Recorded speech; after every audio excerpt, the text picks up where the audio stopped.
Welcome to Strongest Style, a pro wrestling podcast. I am your host, the living legend, Logan Hurston, and I'm of course joined by my co-host, the gimmick killer, Cooper Prater. Some trading card companies are just fucking stupid. I don't know what to tell you. And he is a giant and the man with the greatest combination of last names in pro wrestling history, Mr. Jack Rhodes Dudley. Master! Welcome back to Strongest Style. That's a non-copyright version of Master of Puppets. And it is a big news week. We're not really going to go into it as much as we would like normally because this is a easy breezy 2-hour episode. Yes, guess that right. We're actually going to try to do a 2-hour episode. True. You're probably seeing this at 4 hours on your time clicker and going, what went wrong? But we're shooting for 2. I'm going to run down some news, some minor stuff before we get into the 2 big ones. Kota Ibushi is making a new wrestling venue in Japan due to the closing of Shinjuku Face. Mick Foley is officially all elite, a backstage commentator. Looks like to be kind of on. Doesn't seem like he's doing full-time commentary, but he is doing the pre-shows. Showed up for Double or Nothing, which we'll get into later.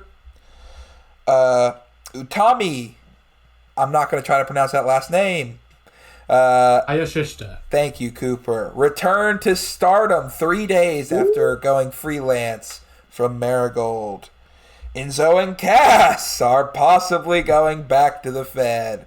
And most recently, tweeted just a few hours for our show, our good personal friend Eric Stevens is going back into retirement and not doing the Birmingham Indie, which I was very sad about, but I respect him for his choice. He had a good explanation and post on his Twitter. You should go check that out. I'm not going to read it on air. But we wish him well in his retirement. I'm glad me and Cooper got to see him in DPW. But he did say at the end, like every wrestler, I would say I was retiring, but I've said that multiple times, and that's not true. So see you later. Good call on his part. Enzo and Cass are coming back to the WWE? Supposedly. Possibly. There's reports that there have been interests. That can't be true. Enzo apparently has had talks, and Cass has not been seen in AEW for a while. And his contract is coming up. 2 and 2 together. Insane. Okay. Moving on. And there are reports that WWE's trying to rebuild their tag team division by obviously getting back the soft man. What a fuck. You soft, you sloppy. They call me jalopy. Or something like that. That's not. You're soft. That's what their theme used to be. It's like, you're soft.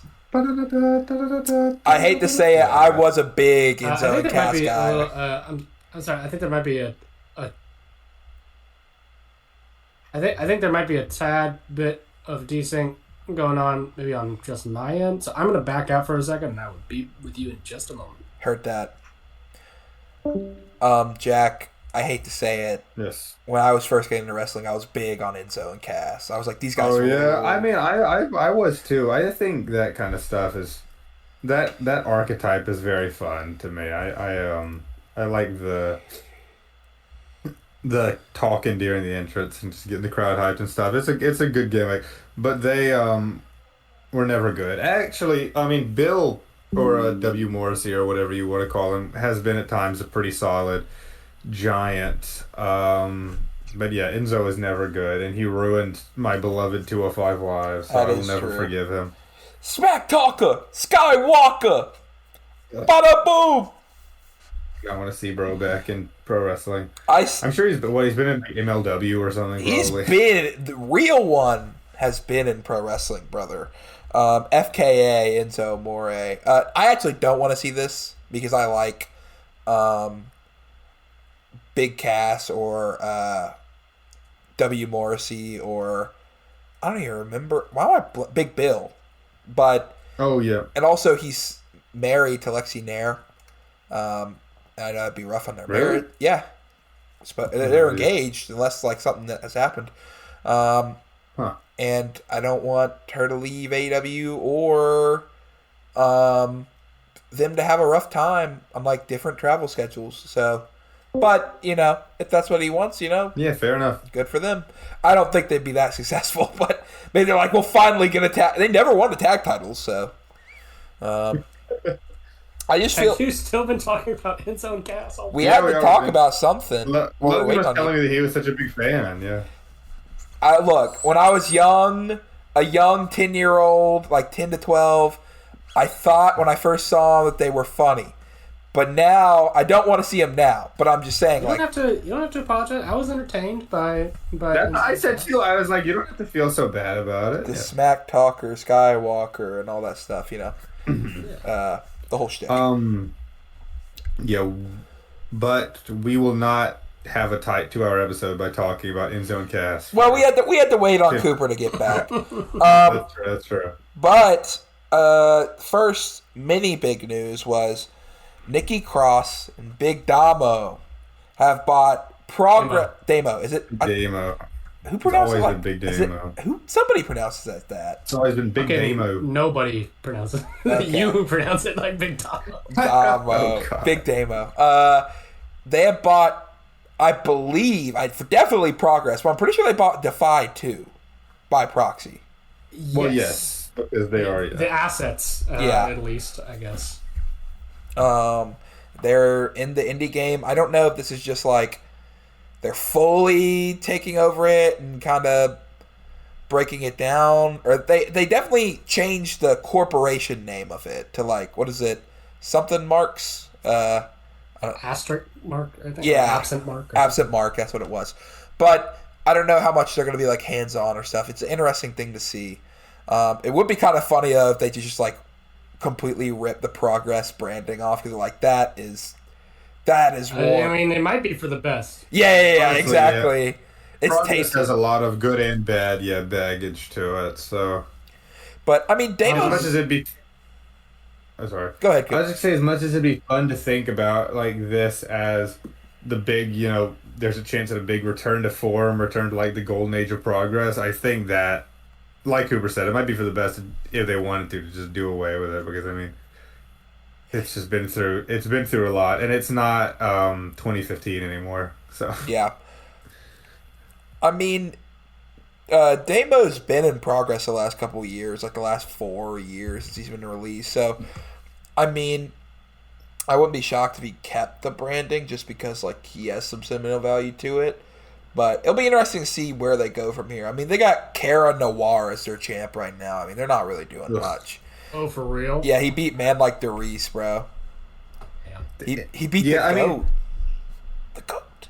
you'd like to think that, like I said, this could be this huge, return to form for what at one point was really one of the, was sort of an actual, big wrestling company. It was like a super indie, almost breaking out of that mold. And then, all that shit happened with NXT UK and Speaking Out, and they've fallen back down to, what they are now, just another basic, British indie, even below Rev Pro probably in status. Oh, for sure. But, I mean, the fact is you can't do that without talent, and I don't know what, who they can get to bolster. I'm hopeful because I think it could be cool to have a solid British wrestling scene again, but it seems like a lot of, like there's a few standout guys there who are already doing pretty much the best work they can in Rev Pro. I don't know what, and the Progress aesthetic, like we just talked about, is kind of very, very tired and very, of the era it was in. So I'm not sure what they could do to get back on track. It feels like it'd have to be something completely out of the ordinary. I don't know. They won't. Yeah, probably. Do you have anything to say on this, It'll Cooper? stay solid indie that it is now. Yeah, I do have a couple of thoughts, I guess, on this whole shebang. Progress is a complicated issue for me in particular because I was really, really into that shit, man. I think Jack maybe even kind of undersells it a little bit. Like really, like at its peak, it was the premier promotion in the UK. I mean, it, like it was what we huge. think of as the UK boom really is Progress. I mean, Rev Pro, yes, to a degree. There were And, some like, ICW shows in Scotland too. yeah, ICW a little bit. Like that was always if you were like a real freak about it. And but like Progress in particular, the Jim Smallman, ownership, I think really produced some stellar professional wrestling with some really shitty people. They managed to make fucking Jimmy Havoc look somewhat, I was gonna say, yeah, maybe feasible as they a could world bring champion. back Jimmy Havoc. Yeah, right. But their video production I thought was always like fucking top notch, and like there was a while there where it really did feel like that kind of ethos of like punk rock pro wrestling was like legit for them, and of course all of that crumbled like very quickly the second that WWE got in the picture. And then, of course, speaking like this has all been litigated 1,000 times about what killed the British indie scene, but Progress, as it exists today, is really, I mean, just kind of a cockroach. Just sticking around out of pure spite, and without any real purpose or direction. I mean, like I saw somebody in reaction to this news being like, they tried to make fucking Spike Trevay a thing for like a solid like 2 year and a half, 2 years. Yeah. Which like whatever. I guess I don't know if Spike Trevay is like a bad dude or anything, but like definitely not any like he's gonna stay in the indies for the rest of his life, and that's fine I guess, but it's just not exciting. And Yeah. Rev Pro has absolutely overtaken them just in that scene as the premier place to be if you have any kind of talent. Luke Jacobs, Jay Joshua, I know is a newer guy. Connor Mills, William Slater. These are names that I think do have some promise still in that really really weak scene. And they seem pretty tied down to Rev Pro, as they should. They have better connections at this point, even if Progress, Progress, I think still has kind of a WWE route. We've seen Will Cruz recently debut on NXT, and he was a Progress guy.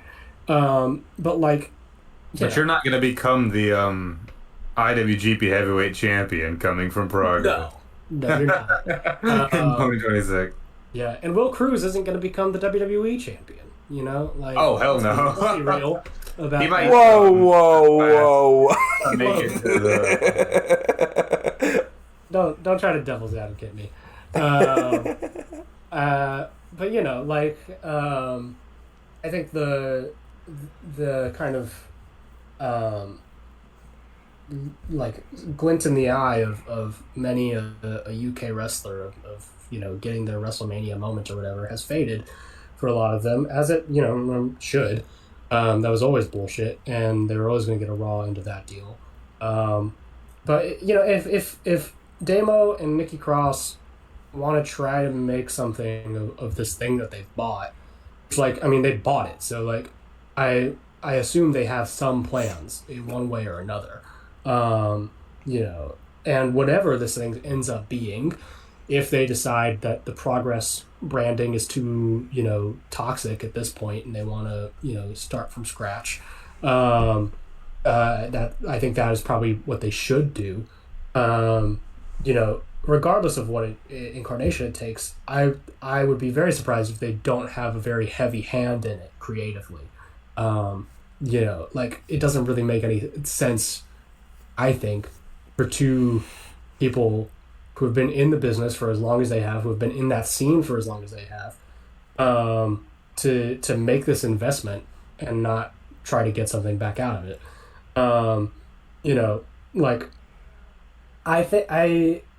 Damo is a very funny guy.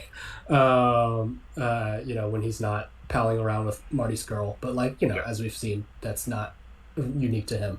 And but like him and Nikki, I think both have ideas about the business. And I would be lying if I'm saying I'm not at least a little interested to see how that comes to fruition.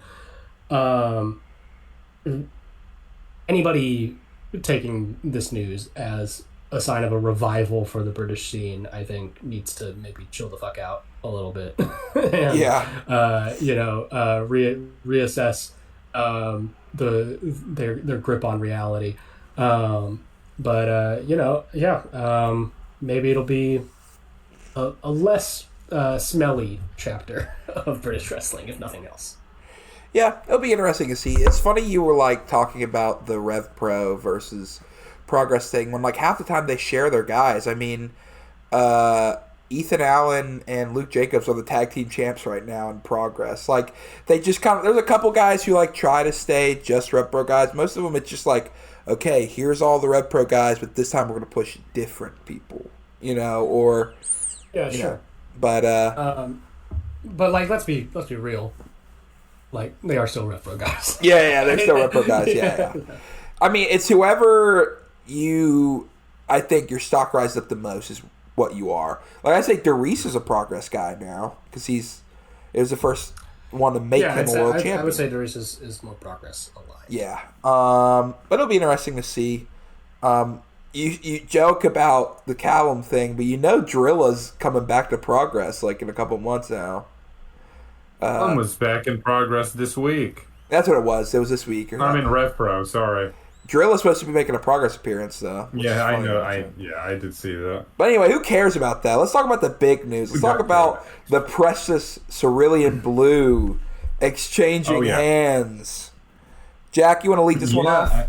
I would love to. I woke up this morning and saw on my phone something that I honestly didn't expect to happen for a very long time. But it turns out that Bushiroad, the parent company of New Japan Pro Wrestling, for basically its entire, big revival in the 2010s up till now, I believe they bought the company in 2012 and have held on to that ever since until now, 2026. They sold their majority stake in the company over to two companies that should sound very familiar to any fans of New Japan Pro Wrestling, Japanese professional wrestling. That is TV Asahi and CyberAgent. So that is TV Asahi, the main television network for New Japan Pro Wrestling domestically, where they broadcasted Wrestle Kingdom they broadcasted Wrestle Kingdom this year, or broadcasting Dominion in a month, and broadcasted Tanahashi Jam last July, and also CyberAgent, which is the owner of the Cyber Fight Promotions, the wrestling. Well, they're the owner of Noah directly, Pro Wrestling Noah. They have a stake in DDT. I don't think they own DDT, do they? I don't know. They have I know that they are all under the Wrestle Universe umbrella. Yeah. I think they have a stake in DDT and TJPW and own Noah, and now have a stake in New Japan. And I think every other company that's on Wrestle Universe is just on Wrestle Universe. Yeah. I think. I don't know for sure. I don't know everything about Japanese pro wrestling. I only know everything about New Japan Pro Wrestling.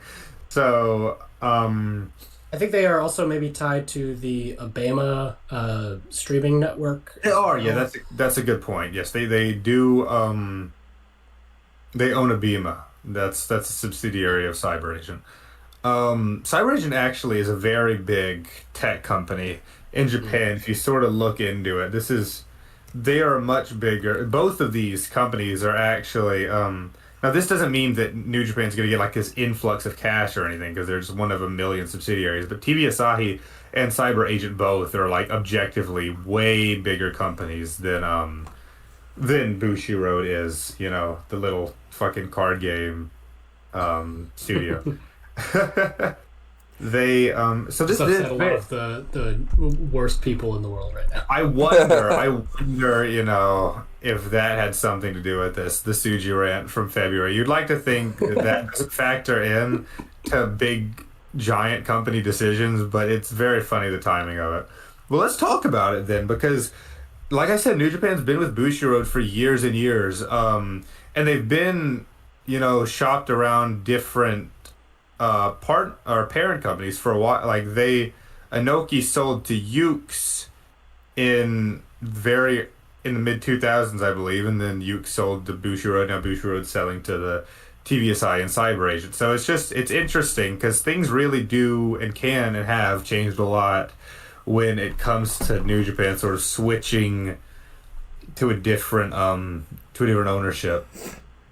It'll be interesting to see. I mean, I think me and you were talking about beforehand, but I don't, and like they've already mentioned about the Stardom thing, you know, that Yes. may not change much, or was it Taro Okada who said that, right? Well, yes. So Taro Okada, this is interesting because people were wondering about, you know, New Japan, and I've talked about it on the podcast. New Japan and World Wondering Stardom have been very intertwined over the past half a decade, and that's because Stardom is owned also by Bushiroad, and actually still is, which is something that surprised a lot of people.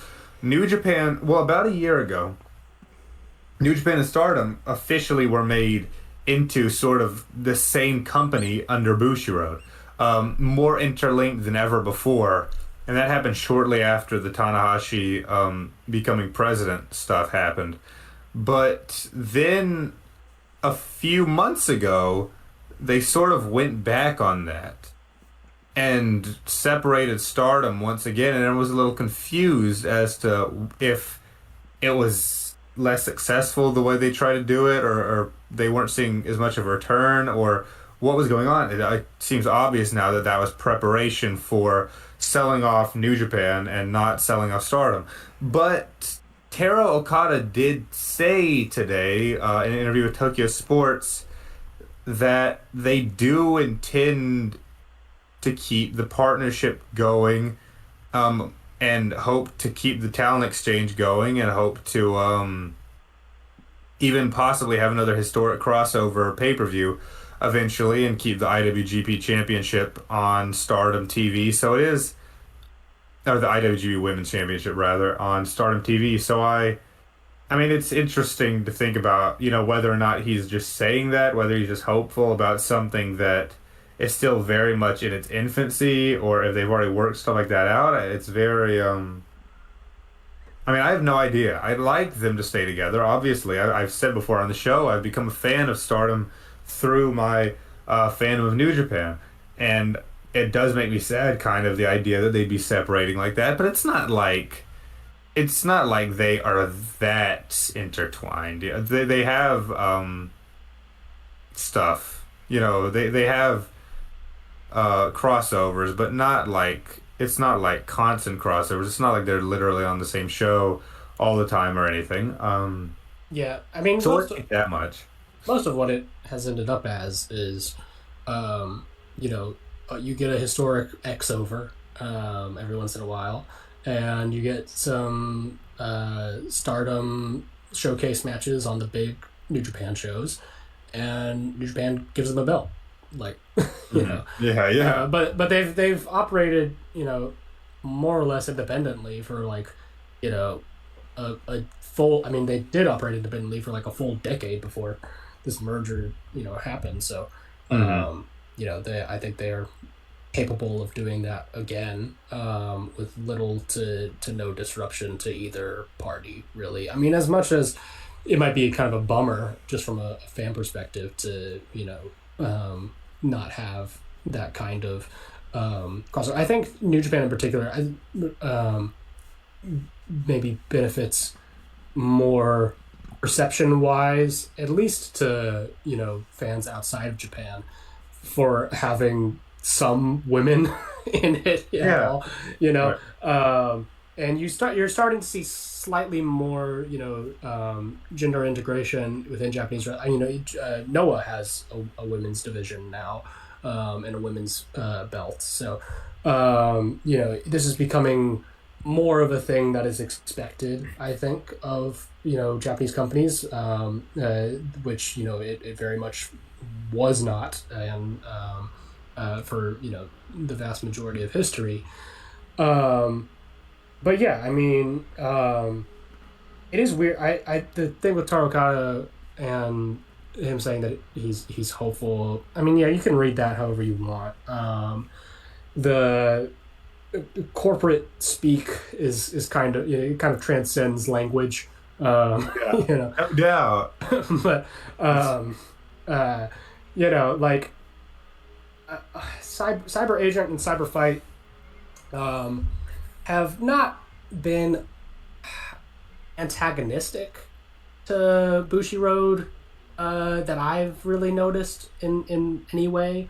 They are. I mean, they've clearly with Noah made a choice to partner with WWE quite explicitly, which could potentially interfere with some of New Japan's ongoing business relationships if CyberAgent or CyberFight feel the need to push that side of things with New Japan as well. But that's all. Look, that's all like super speculative.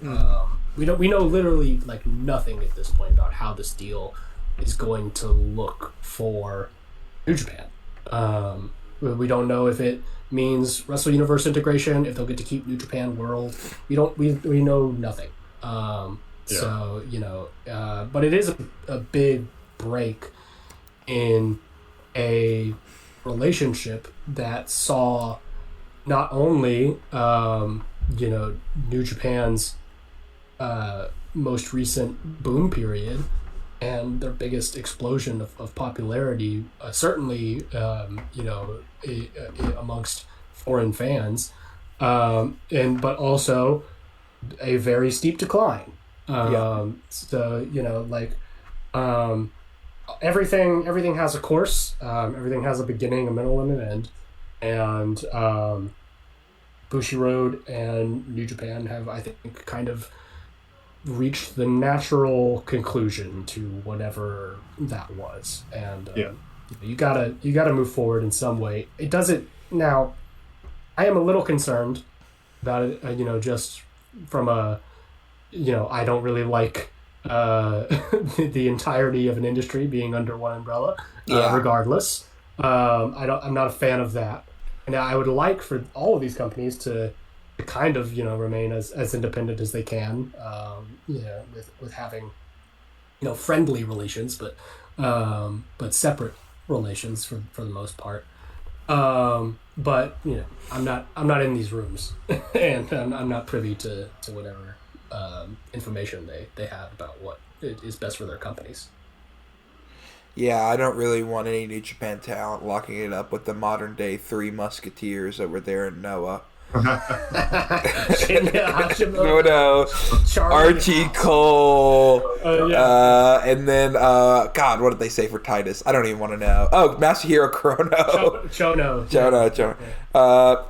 And then we can speculate all day about this. I don't think it's, like Cooper said, really put it in my eyes. Like, yeah, we can speculate, but ultimately we know nothing right now, so there's no reason to really go in depth on it. You could talk about the AEW relationship possibly changing, but it's like there's no point. We're in Forbidden Door season. Yeah. Unless something drastically changes immediately, like the Catch just still triple contract, like just wait it out. I think people overthink because they're obviously this thing happened with WWE and TKO and in the past stuff like Time Warner. And WCW. And sometimes these big companies can be super hands-on with pro wrestling, but Bushiroad never did that. very much, and I'd be shocked if TV Asahi and CyberAgent want to really. So I think what'll be different is maybe streaming. Look out for streaming, maybe crossovers with, the Wrestle Universe promotions. But I don't think things like partnerships, things like the booking, will change very drastically. That seems to be a lot more on, the actual management of New Japan side. I might be wrong, but that seems unlikely to me. One thing that I will say, I think is worth looking out for and worth touching on is that, and this might be a big reason why, I mean, there's been hostility, obviously, because, it seeped its way onto the show where Suji cut that promo about it and then had to, apologize, sort of calling out Bushiroad for not treating the talent well.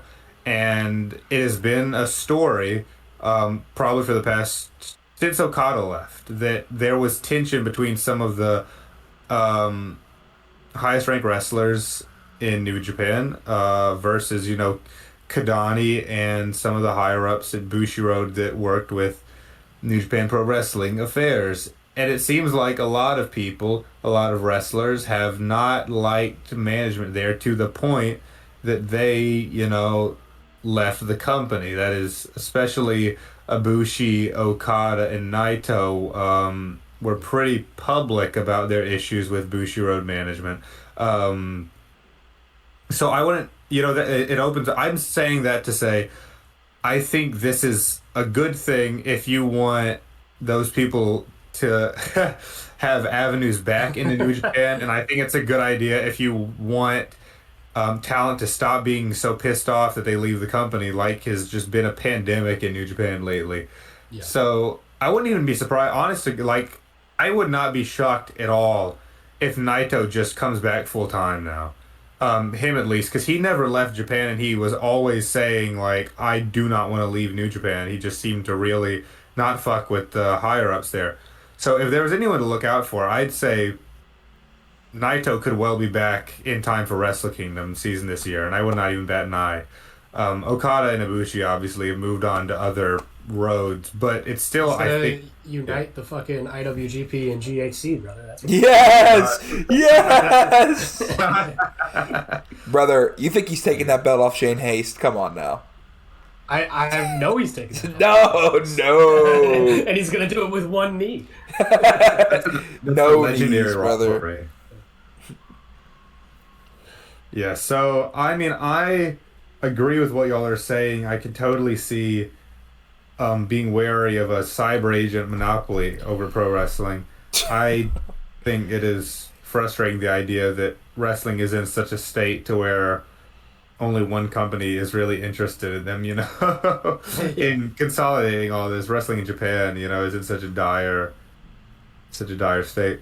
But I'm also optimistic because, like I said, Bushiroad has seemingly not been friendly to New Japan in the more recent years.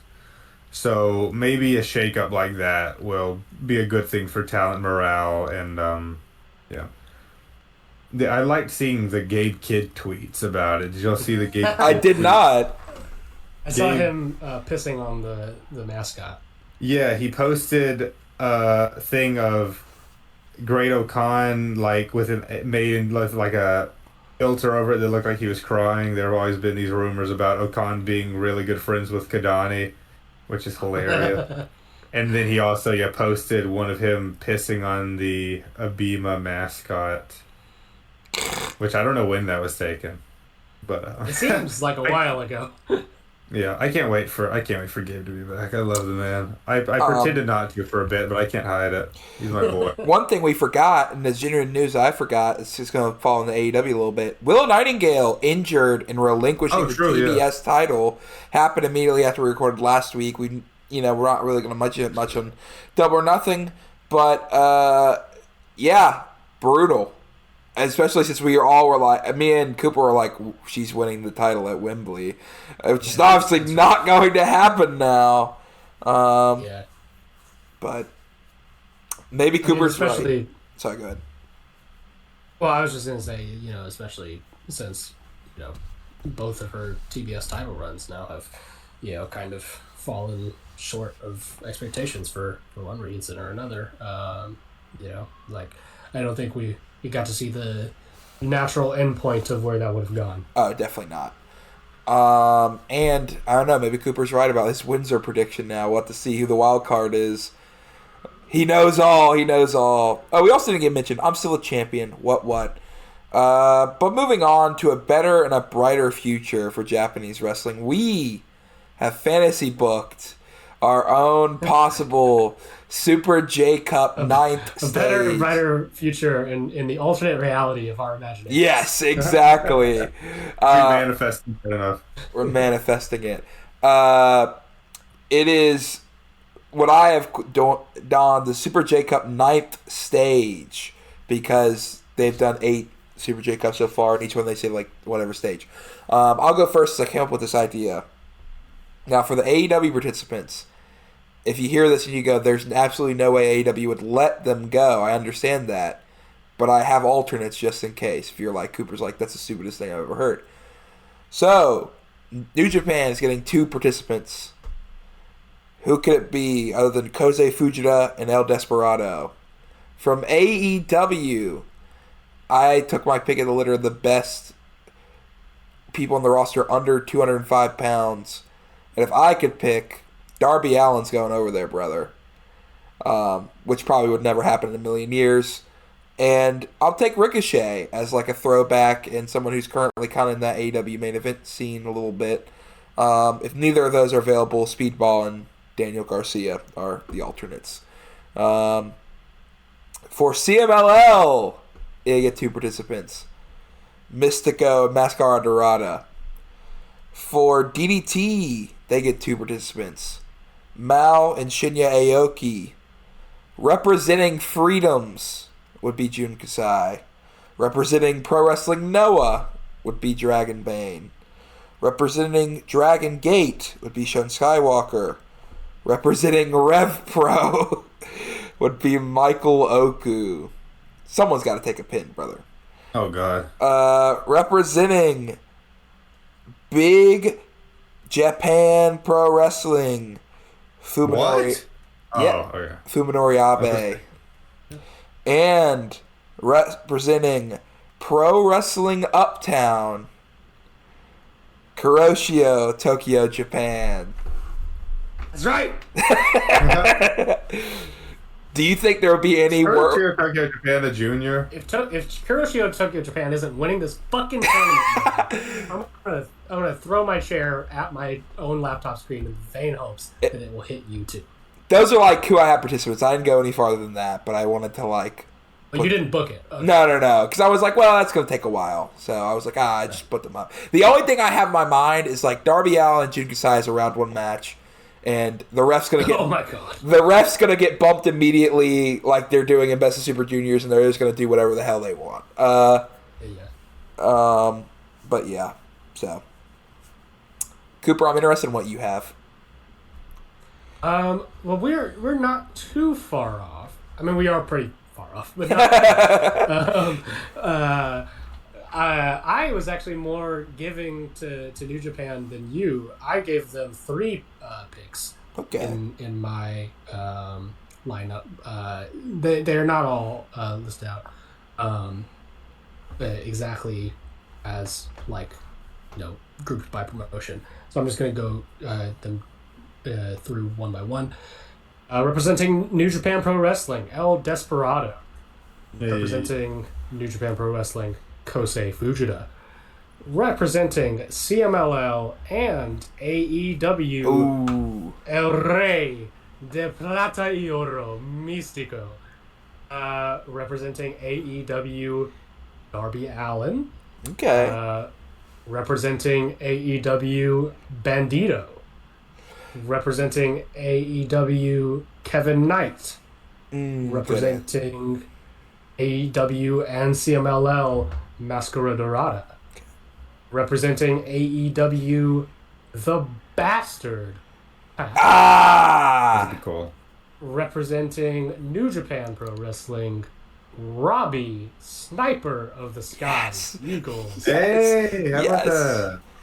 Representing, I guess, MLW, Trevor Lee. Yay! Yeah, that's a good one.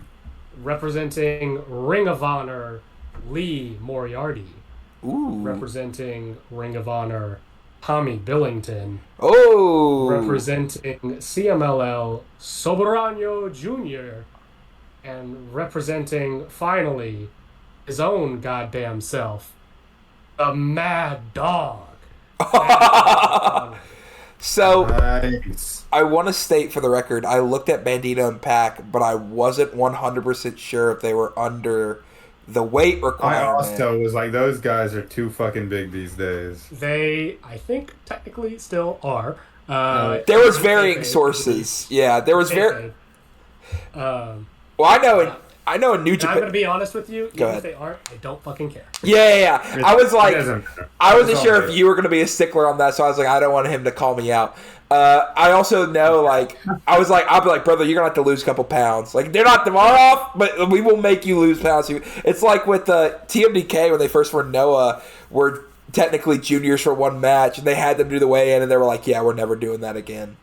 But I'm very excited to hear Jax. Yeah, well, actually, there is some crossover between ours, but I also went in some very different directions. I did have, from New Japan Pro Wrestling, the obvious, and I would almost say necessary picks if you want to do sort of a proper, Legacy Super J-Cup. I had El Desperado in there, and I did have Kosei Fujita in there.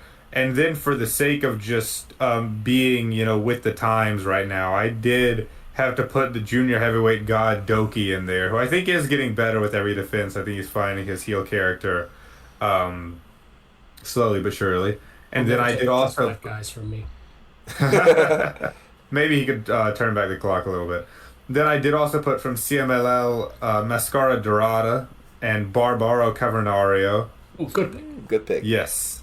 And I did actually put, I guess, from WWE, you'd have to say, but he hasn't shown up in WWE yet. I mean, the man isn't retired yet. He's just not in New Japan anymore. So I had to put the fucking time bomb Hiromu in there. Okay. Oh yes. Good pick. Yeah. And then I did also put Darby. I think he's the obvious, star power pick from AEW. And then I went a little special with it. I have Speedball, Mike Bailey in there representing AEW. I have Dragon Lee, who I think could still go. I fucking hope. I have Top Junior Amakusa, who I've seen one match of, and it was the one with I like Hiromu. Moxie a lot. Yeah. Yes. And then I've got AR Fox, the current TV champion, right? Ring of Honor? Yes.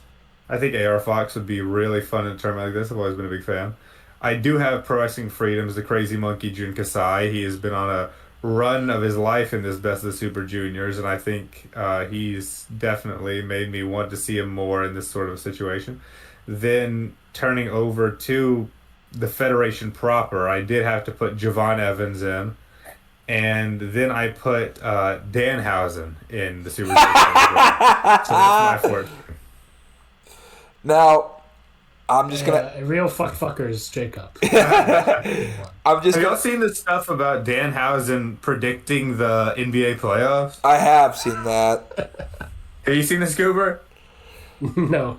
He's had like a run of, so they've been doing this crossover where he's been appearing on SportsCenter on ESPN because they're owned by ESPN, and 3 times in a row now he said he was gonna curse the Knicks and then curse the Cavs 2 in a row, and each time he picked the correct result of the game, and every time too it was actually kind of a dominant performance by the non-cursed team. So he's He's on a roll. Hey, maybe we should look into that a little bit. Maybe so. Yeah, everything's on the up and up. in the NBA. Apparently, he uncursed the Knicks. The Knicks have historically choked in the playoffs. They made it to their first finals, and they've won like 9 in a row since he's uncursed them. Yeah. And he said, and using it as only Danhausen could, his bargaining power, he said, "I will only keep the Knicks uncursed if you give me courtside tickets with Timothée Chalamet and Kylie Jenner for the next game." Which I hope they do, because that would be kind of funny. Apparently, too, breaking news, Grand Slam Mexico for AEW is taking place in August of this year. So, ooh, nice. I loved the first Grand Slam Mexico in Arena Mexico. That's awesome.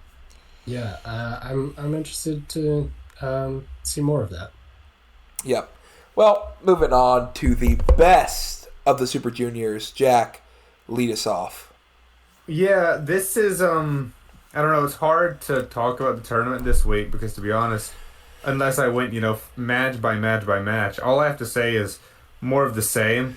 The standout match was absolutely the Wato versus Fujita match in Osaka, which happened shortly after last week's episode. It was what we had been sort of the main story that they've been building towards in Best of the Super Juniors. I've talked about the feud they had.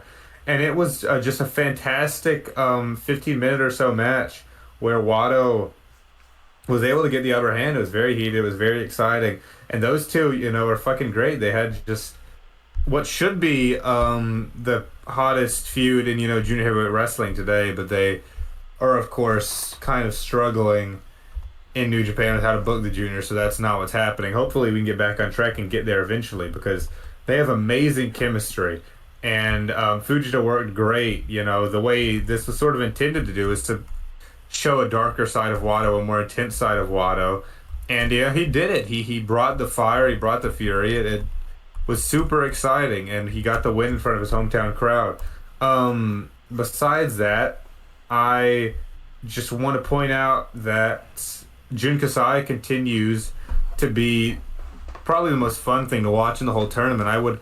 Honestly, this might not ever happen, but with how hard they're kind of pushing him, I would love to see him get on some sort of weird dual contract deal like Takeshita, because while I want him to be able to keep doing his thing, to the fullest extent in freedoms, I think he's really, with the Death Pain Invitationals in this tournament, I think he's really carved himself out a space on the New Japan roster.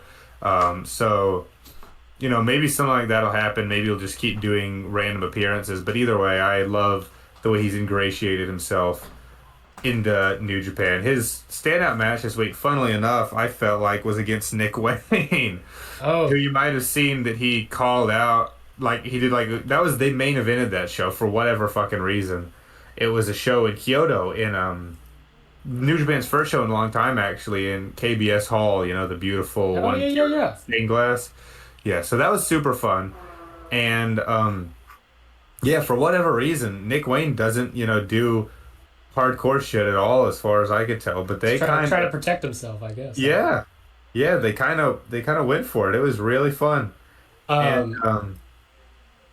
did see somebody make a joke that apparently Nick Wayne and Jun Kasai kissed, I think.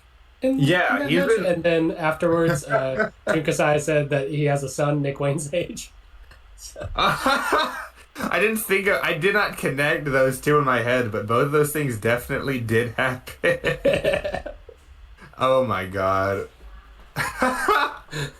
Apparently his son's a wrestler, I guess. So. Yeah, he's been talking about, I remember from his pre-tournament interview that he did with Charlton, and he was like, yeah, if I lose to Fujita or Nick Wayne, I don't know how I'm going to, look my son in the eye at the end of the night. But I didn't think about the fact, he's been doing the kiss with a lot of people for whatever I don't know. Shouldn't be so lucky. Yeah, right. I showed the Jun Kasai versus Akira match that happened at today's show. I watched it with my wife, Sarah, this... right before the show, actually. Right before we started recording, I mean. And she agreed. She was like, not sure about him, obviously, at first. She was like, oh no, I've seen, bits of this guy before. I don't really want to watch this one. And I thought it was because of the violence. And I was like, trying to explain. I was like, you have to understand, the fun of June in a tournament like this is that he gives these guys who would otherwise be doing the same thing every night, even if it's good, to do something completely different, have a totally different kind of match. He's and she was like, yes, exactly. And she sort of got it, and she was like, I think you're right. I think it probably is good. But she still was clearly uncomfortable with it. And at the end of the match, she was finally like, you're going to think I'm so superficial, but I think I just don't like watching him because he's so ugly.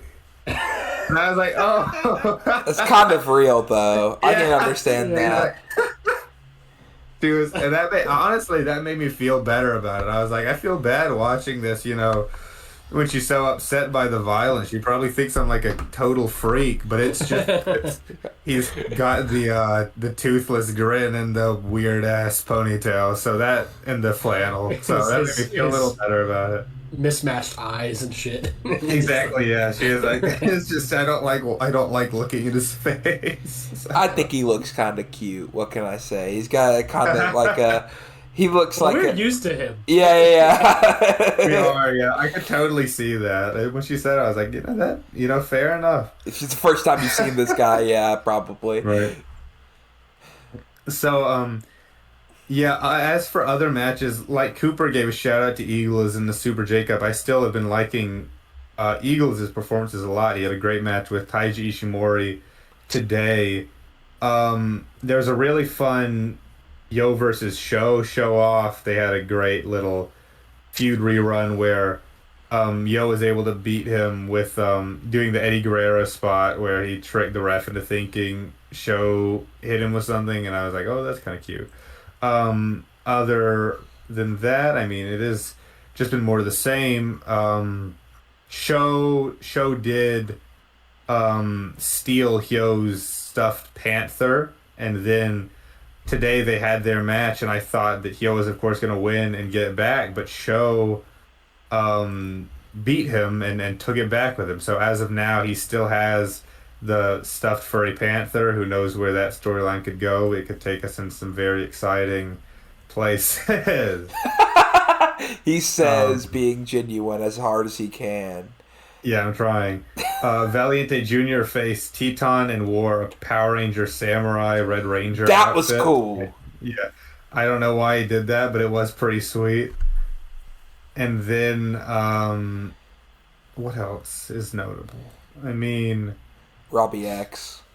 Yes, that's it. Robbie X has been getting actually pushed, and he's been fine. He's a good high flyer. He just has the weird look. Y'all, Logan, you feel the same way Sarah feels about Jun Kasai about Robbie X. You're like, he's just too ugly. I just don't like looking at him. Yeah. I don't, man. I don't. What did I say last time? I said I've watched all of Best Super Juniors, and I will continue to.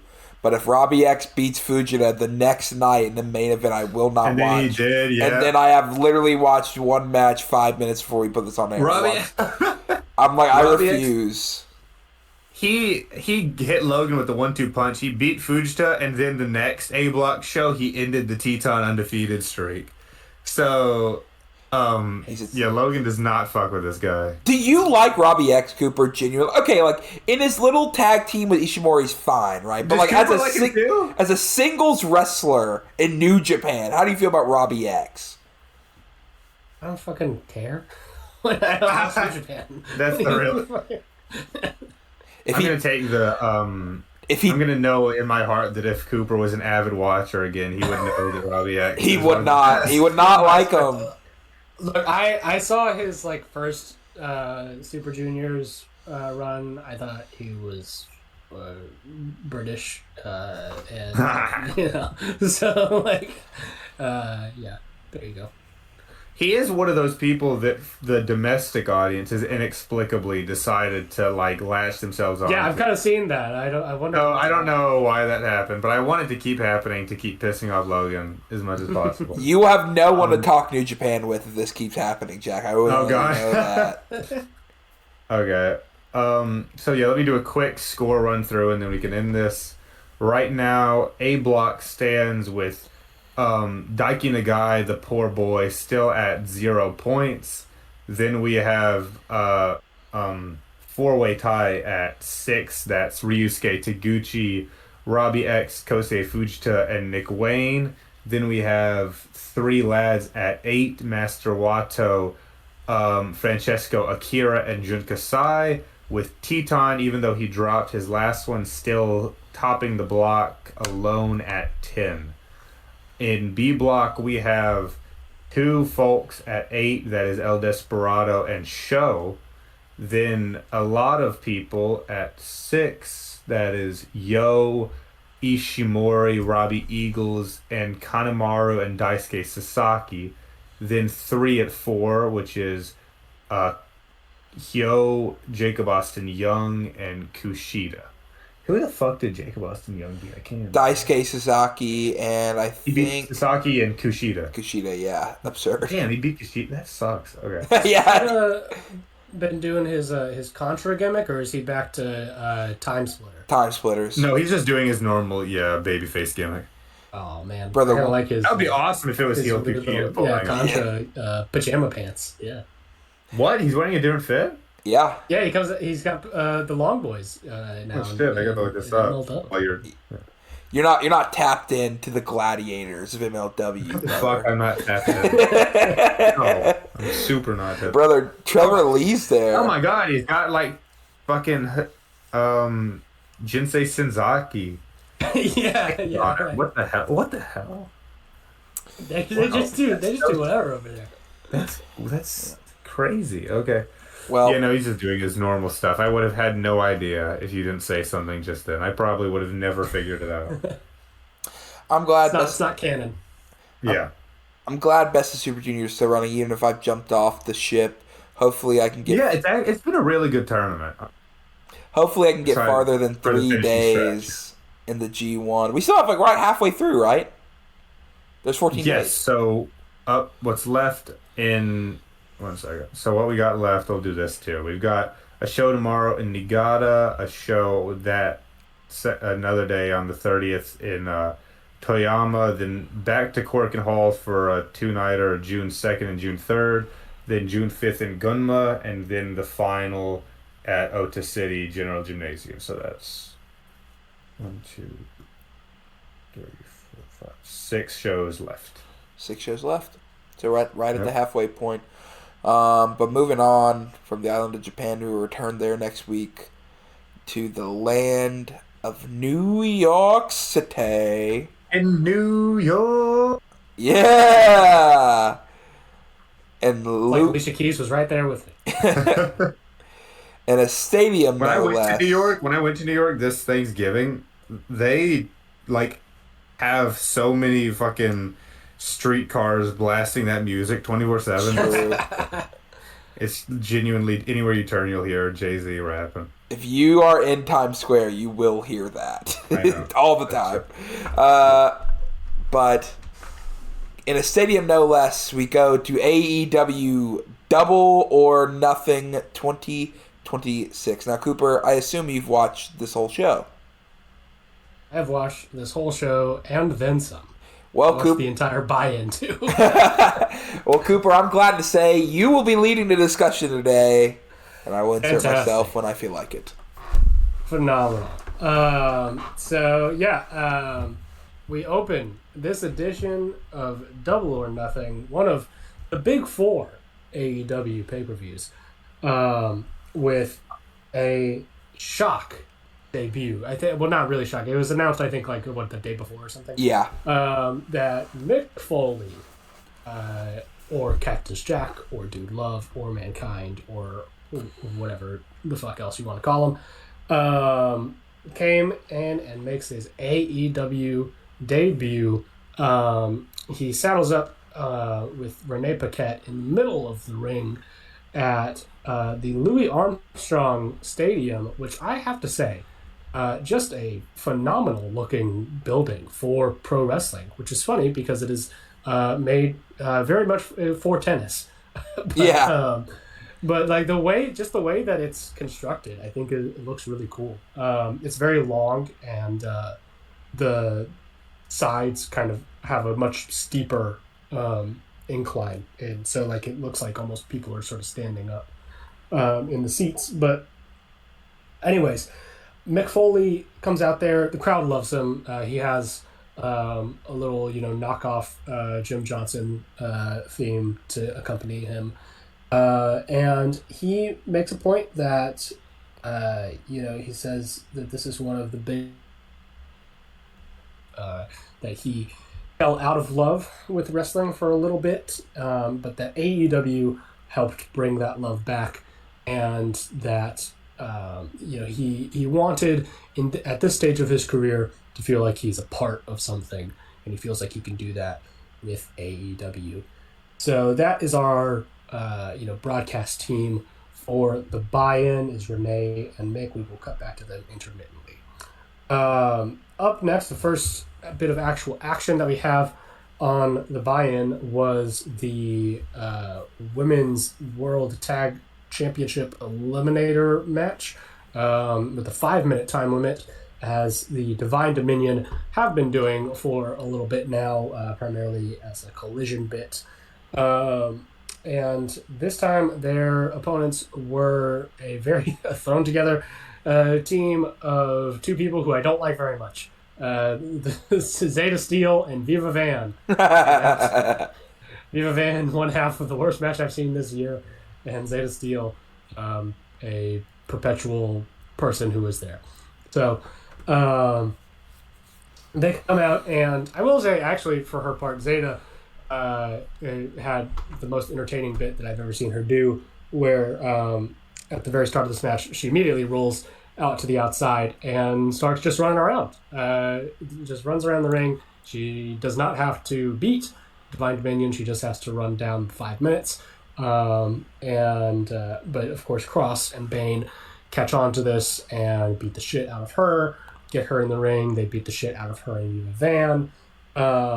It's a short night at the office for Divine Dominion, so no further Women's World Tag Team Championship shot for Zeta or Viva.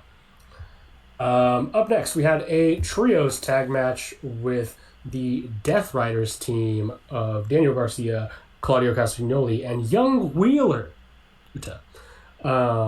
against the Ops, the team of Hook, Bowens, and Katsuyori Shibata, who, oddly enough, was treated kind of like a god by this crowd, which it should not be surprising, but it kind of is, unfortunately, with how old Shibata has been out in AEW. But they fucking loved him. They loved him so much that the Ops were kind of like baby faces by default here. So it's impressive considering when they have a shitter like Hook and a jag like Anthony Bowens as well. But there was a spot in this match where Shibata and Claudio just fucking wailed on each other for a little bit, and the crowd loved it. I loved it. It was the best part of the match.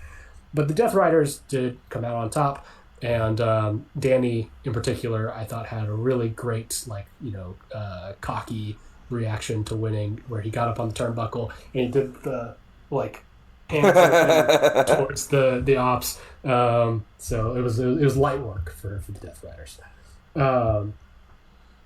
And then up next to this one, oh my god, your annual Boom and Doom segment on the pre-show. We had Big Boom AJ and QT Marshall, who I still don't know how they buried the hatchet. I guess I missed those Facebook videos or whatever. Teaming up with the conglomeration Mark Briscoe, Orange Cassidy, and Roderick Strong. They were, of course, accompanied as well by the Rizzler, Big Justice, and Harley Cameron. And they went up against the entirety, pretty much, of Shane Taylor Promotions. Shane Taylor, Lee Moriarty, the Infantry, Carly Rowell, and Sean Dean, and Anthony Ogogo, who I've not seen wrestle since his match with Cody from Double or Nothing several years ago. It was not a pay-per-view? But yeah, it is Double or Nothing. Well, he's on the buy-in, I mean. You're forgetting the Yeah, this year he's on the buy-in. You're forgetting the Governor's famous pre-show match when they had the original All In, right? Wasn't he on the pre-show? I don't. Sure. We'll look it up. Yeah. They were accompanied, the Shane Taylor Promotions team were accompanied by Christian XO, who I don't believe I've seen this woman in my life, but Carly Bravo's girlfriend, right? I think she was in the last time they had the Boomer Doom match, right? Am I tripping? I mean, sure. Yeah. Let's say that you're right. But I don't know exactly what she adds to Shane Taylor Promotions, but whatever. If it makes Carly happy, let's roll with it. So this went pretty much exactly how you think it did, with the Big Boom AJ cinematic universe. They all kind of have the same sort of format. Rizzler and has like a little segment with Harley and Christian XO that I thought was uncomfortable. And then Big Justice, I think, like speared. Did he spear Sean Dean? I think. But the real notable thing about this is that somehow, some way, I still don't exactly know how, Big Boom AJ got busted wide fucking open right on his cheek, and it just was pouring down his chest. He looked rough, but thankfully for him, he did not have too much of a match left to wrestle by the time that it really got going. It was weird though, because he was celebrating in the ring and tried to hug his large son, and he has all this blood streaming down his face and his chest. So Beast. And then they filmed like an ad immediately after he was still covered in blood. That's fucking crazy. But yeah, so they the conglomeration and Boom and Doom team, they're in the ring celebrating, and Shane Taylor Promotions circles them like hyenas. They get up on the ropes and they think they're outnumbered when who should come down but the I guess like Ring of Honor team of Eddie Kingston, which is he said they're in New York, so you got to get a little Eddie Kingston moment in. Ortiz, Eddie's little buddy, and I guess their collective little buddy, Mance Warner, who I did not know was fucking involved in any of this. It was at least his second AEW appearance since he fought John Moxley on Rampage. I do. However many moons ago. But, he's been wrestling in Ring of Honor recently, and I just think Eddie likes him, so they're boys. Yeah, sure. The crowd popped for Eddie still, which is a miracle considering how it's being used. But, whatever. So, I don't want to make myself too depressed right now. But then we move on. Mick Foley and Renee are back in the ring, and Mick is giving his predictions for who he thinks is going to win the main event. And, of course, he goes on a big spiel about Darby Allin and how much he loves Darby, how much he reminds him of himself. Which very funny timing to bring Mick Foley into the company during this Darby reign. Since that was, very much the comparison that everybody, myself included, was making, to him winning the belt finally. And then, who should come out but the other participant in the main event tonight, Maxwell Jacob Friedman, on the buy-in, comes in to talk shit to Mick Foley and basically, tell him that he's a fucking has-been, and that he doesn't know shit about pro wrestling, and that he's gonna beat the fuck out of Darby Allin. And Mick does, I thought a very good speech about how Darby throughout his career has defied the odds, and he saw something in him from way back when he was working at Six Flags and all that sort of stuff, and he has something that Max will never have. And he makes, of course, also a lot of jokes about Max going bald at the end of the night. So it was a fun little segment, and I thought provided a nice little, like, buy the pay-per-view, see what happens at the very end here.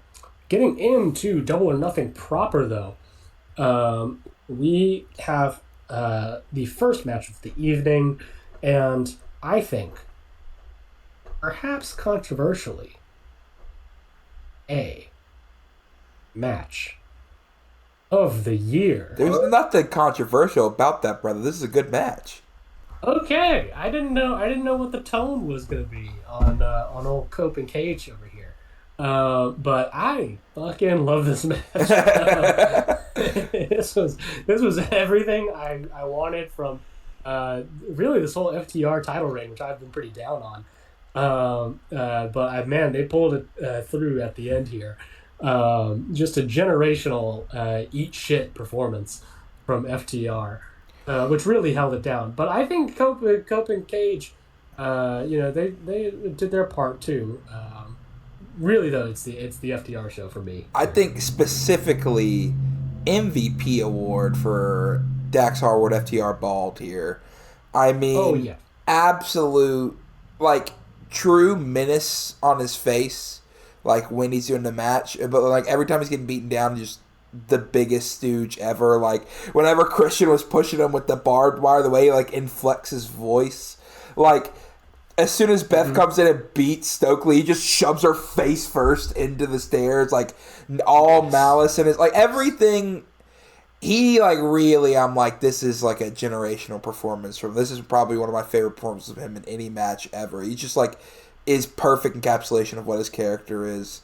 And maybe one of the best I Quits I've ever heard.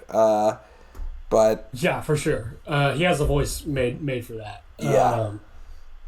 Of course this was a New York street fight as well as an I Quit match. And they go for the plunder, pretty early on into it. And I think most of it worked. Some people... I think maybe think that they should have saved some of those big hardcore spots because obviously you're having this big dramatic Darby Allin match at the end of the night. But I don't know. I mean, I'm cool with it, and you got to get the crowd really fired up, and a street fight is an easy way to do that. I liked the flaming table. Oh, I loved it. Yeah. I like that it stuck on Stokely for a little bit, and he probably could have burned alive if they hadn't put him out. I liked, Beth making the big run-in. Again, which, by the way, they got to figure out something else to call her other than just Beth on the video package. The barbed wire worked really well, especially... wrapping it over Dax's mouth. That's their Christian has it like wrapped up on the middle rope, and he sends Dax's face into it, so he's kind of draped over 619 style. And Christian he stands up on his back and pulls down, kind of forcing him deep into the barbed wire. I thought that was really gnarly. And then. They had, I think, a pretty good finish too, where Christian stacks in the sharpshooter, and Edge has him in the crossface. I think grindhouse is what he calls it. Yeah. But then he's not quitting. As much as they're laying these submissions on him, and so Cope signals to Beth. To flip the stairs over and reveal what else but Spike, our old friend Spike, that she throws over to Cope, and he presses the spikes right into Dax's face, and that finally makes him say, "I quit." I quit. And I thought it was really fun. And I'll say, man, this pay-per-view is very front-loaded, because they do not skip a beat, getting right into it. I will say, I I think that putting the belts on Cage and Cope right now is maybe a little weird. I would have probably saved it to Wembley. I know they obviously can't with the stip that they put on here that Cage and Cope would have to break up, but you could have not booked that. You could have just waited. You could have just waited. Right. But whatever. They'll get to walk into Wembley as champs, and everybody, myself included, will be singing Metalingus at the top of our lungs.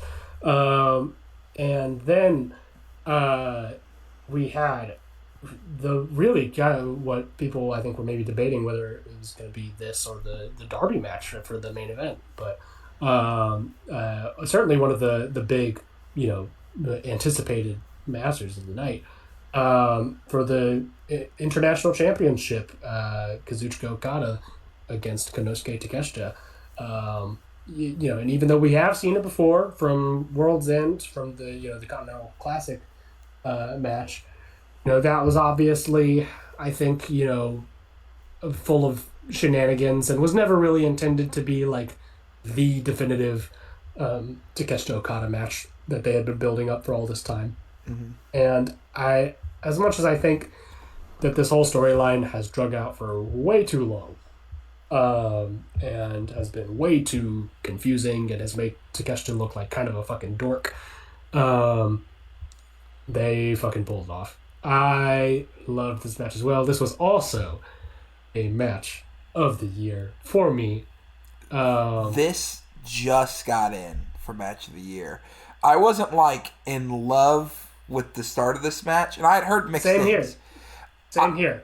But like they got me. That end, dude. I mean, that last 5 minutes, I was really going like audibly being like, oh.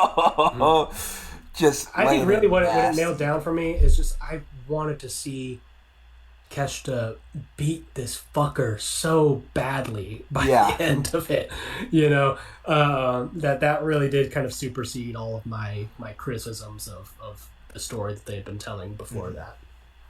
But yeah, I mean, it goes exactly as wild as you think they would. They're throwing all kinds of shit. I'll say the moment when it really turned for me, where it really like locked in, is like, oh fuck, this is going to be something really cool, was that Rainmaker on the apron, dude. And and in particular, then the face that Okada makes as he's on the outside, that sealed the deal for me. I was like, yeah, this has gotta be a match of the year. I mean, that final sequence too, like, you could really like, because they started working like a very slower build, and you could really feel the hatred by the end, especially the way Takeshita was just like, I does not care, I just want to be on this guy as much, even if it kills me type thing. Like, the hatred fueled him to, like, I love too the spot where Okada goes for the tombstone on the outside, Callis breaks it up, and Okada like obliges to not do it, and then Takeshita just immediately hits a brain buster on Okada whenever he gets back in. I thought like the Raging Fire setup, I thought like Takeshita hitting the Rainmaker was awesome. The like pickup, almost, I forget how he described that German suplex he hits, where he like grabs him by the arms underneath, like a. They call it just a deadlift German, but it's like, yeah, he grabs him by his penis. Yeah. Just the bombs at the end too, like the counter after counter, like a Kesha line into a jumping drop kick. He gets it. He just will not stay down. It was insane. And the worst part is like they have a better match in them. They do. Like, let them do the 30-minute New Japan Epic, and it'd probably be like maybe match of the year. Period. I don't know that it needs 30 minutes, but they do. I think maybe have a better match. So of course, Takeshita finally gets the win over his hated rival Okada.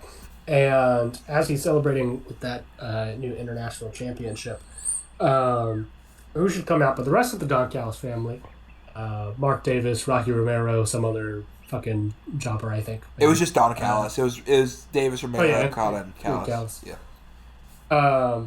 And they're, like, what the fuck, man? Like, what, thought we were a family and all that. And so this finally, I think for good, for real this time, after the last time when I thought it was for real this time, separates Takeshita from the Don Callis family. He's his own man. He tells them to fucking shove it, kick rocks, and... well, he's a member of Hantai now. Yes, he's a member of Hantai. You know what he's also a member of? As of Dynamite right now? The Conglomeration. Are you serious? We're conglomerating. Nice. That's basically Hantai America, let's be honest. That's true. Mm-hmm. That's true. They joined when the rest of Chaos joined. That's true. By proxy. But yeah, so they're kind of getting tense with him for a second, and then we should come out. But Hot Mulligan,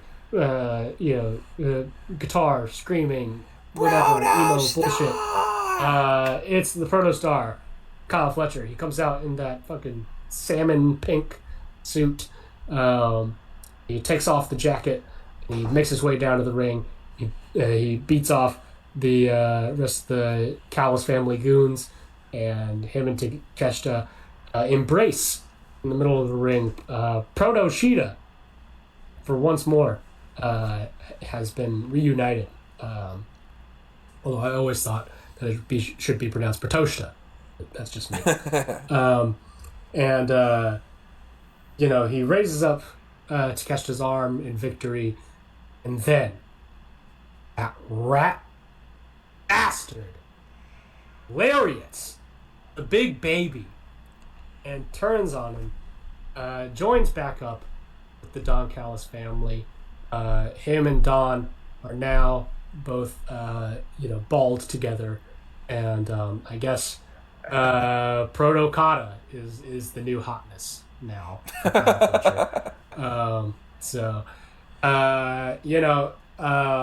I'm just gonna say I called it. I was always right, and I've never been wrong. So that might be your everybody. That might be your best delivery of anything ever, Cooper. I was always right. I called it. I've never been wrong. I'm burdened with the gift of prophecy. That's what I'm saying. So, Kyle Fletcher is a piece of shit, and anybody that was rooting for him before that, suck my dick. Now we get into the first of the Owen Hart Foundation tournament matches of the night. This one on the women's bracket. Of course, this was supposed to be Willow Nightingale versus Alex Windsor, but due to injury, we were robbed of that, and they had to make the change pretty quick to the other side of the bracket. Athena versus Mina Shirakawa. Now, I had not recalled, but apparently Athena has a new theme song. Yes. I'm not big on it. Yeah. I think the old one worked really well. But Mina, of course, still comes out to the same old... Yep. And I thought this match was pretty good. It's probably the best Mina match I've seen in a while. Yeah. Since, probably the Wrestle Dynasty match with Mercedes. She felt a little quicker, a little more snappy than she has been recently. She did miss the kind of swinging DDT where she bounces herself off the middle rope. She missed that the first time and had to kind of hold on to Athena and then do it again on the other side. And people kind of gave her shit for it. But I overlooked it pretty easy. Athena, though, I thought put in a really good performance, which is not really surprising. She feels really, really just desperate to get on AEW TV, man.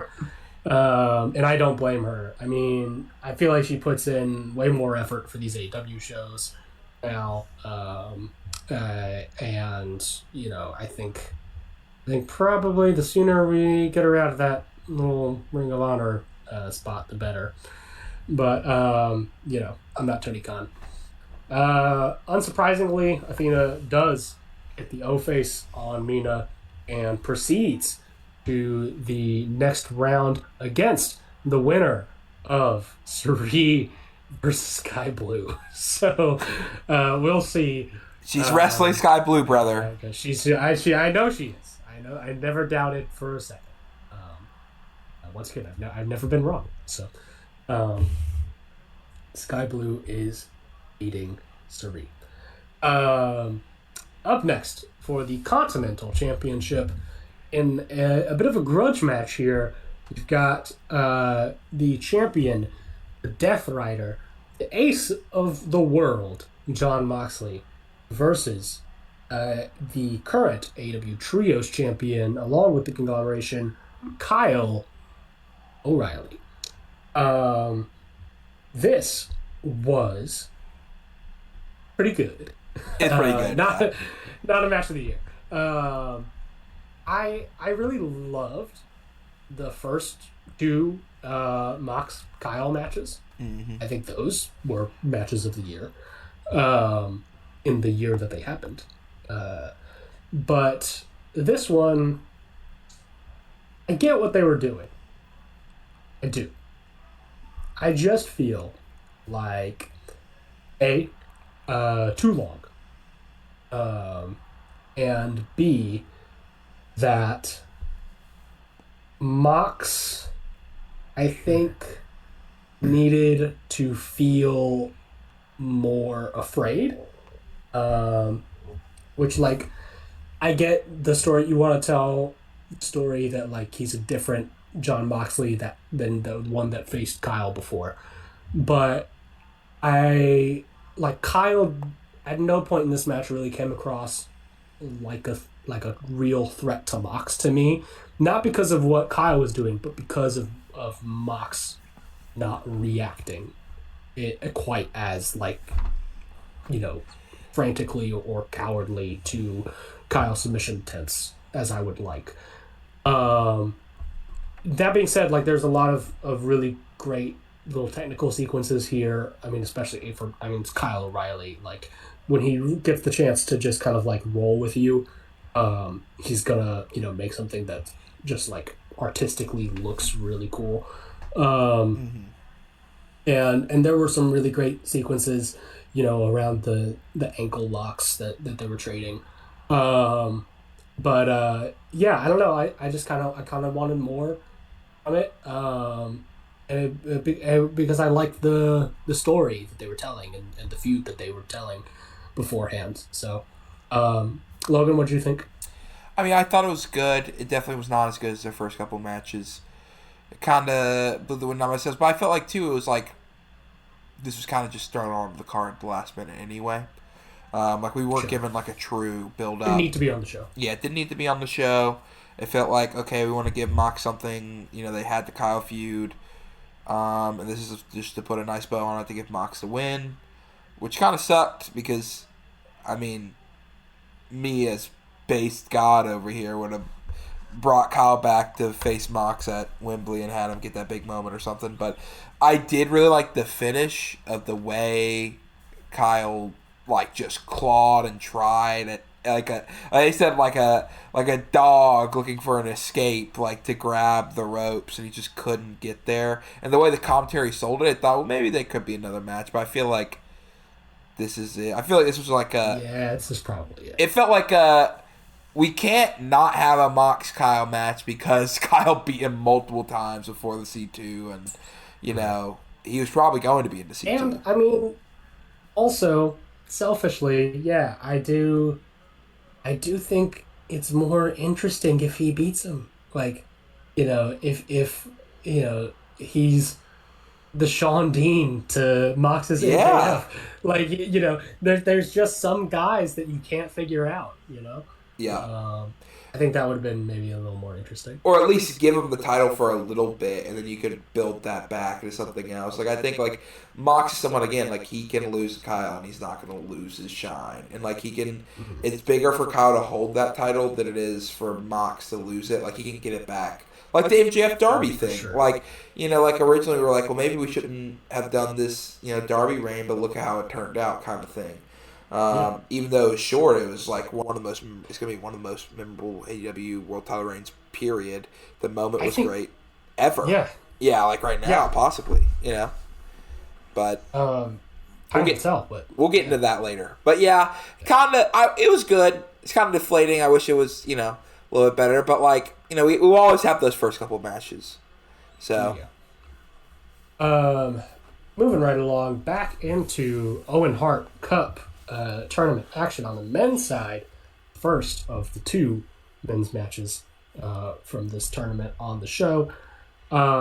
We had, by far, I think the most anticipated of the initial brackets, Will Ospreay going up against Samoa fucking Joe.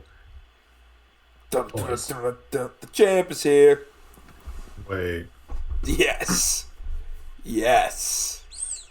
This. Well, It's a match of the year. It's definitely a match of the year, man. was it? No. No. Oh, I'm gonna check this out. These are two guys I actually really like. Tell me your favorite part of the match, Cooper. I'm curious if you like line up with mine. The start. True.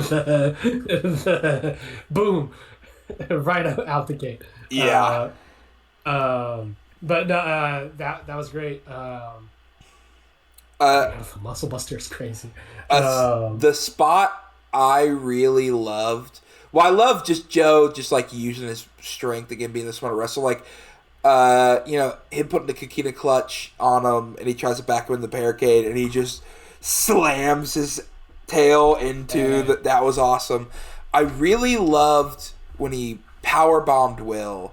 He picked him back up, and he did like a really high Boston Crab that went directly all the pressure onto his neck and shoulder region, and then immediately into the I forget what the move was. It's like a STP, not Shaking Up Promotions. I don't know what I'm thinking of. Like a drop toe hold almost. I'm blanking out on what STF. STF. That's what I'm looking for. Yes. But like, it's just like when you have the GOAT wrestling, everything just makes so much more sense and looks smarter. And part of me was like, it'd be funny if he hit him with a Styles Clash. If Joe hit anybody with a Style Clash, that should just be his finisher. That would kill somebody. Yeah. I thought it was impressive that Ospreay hit a Style Clash on him, yeah. But you know,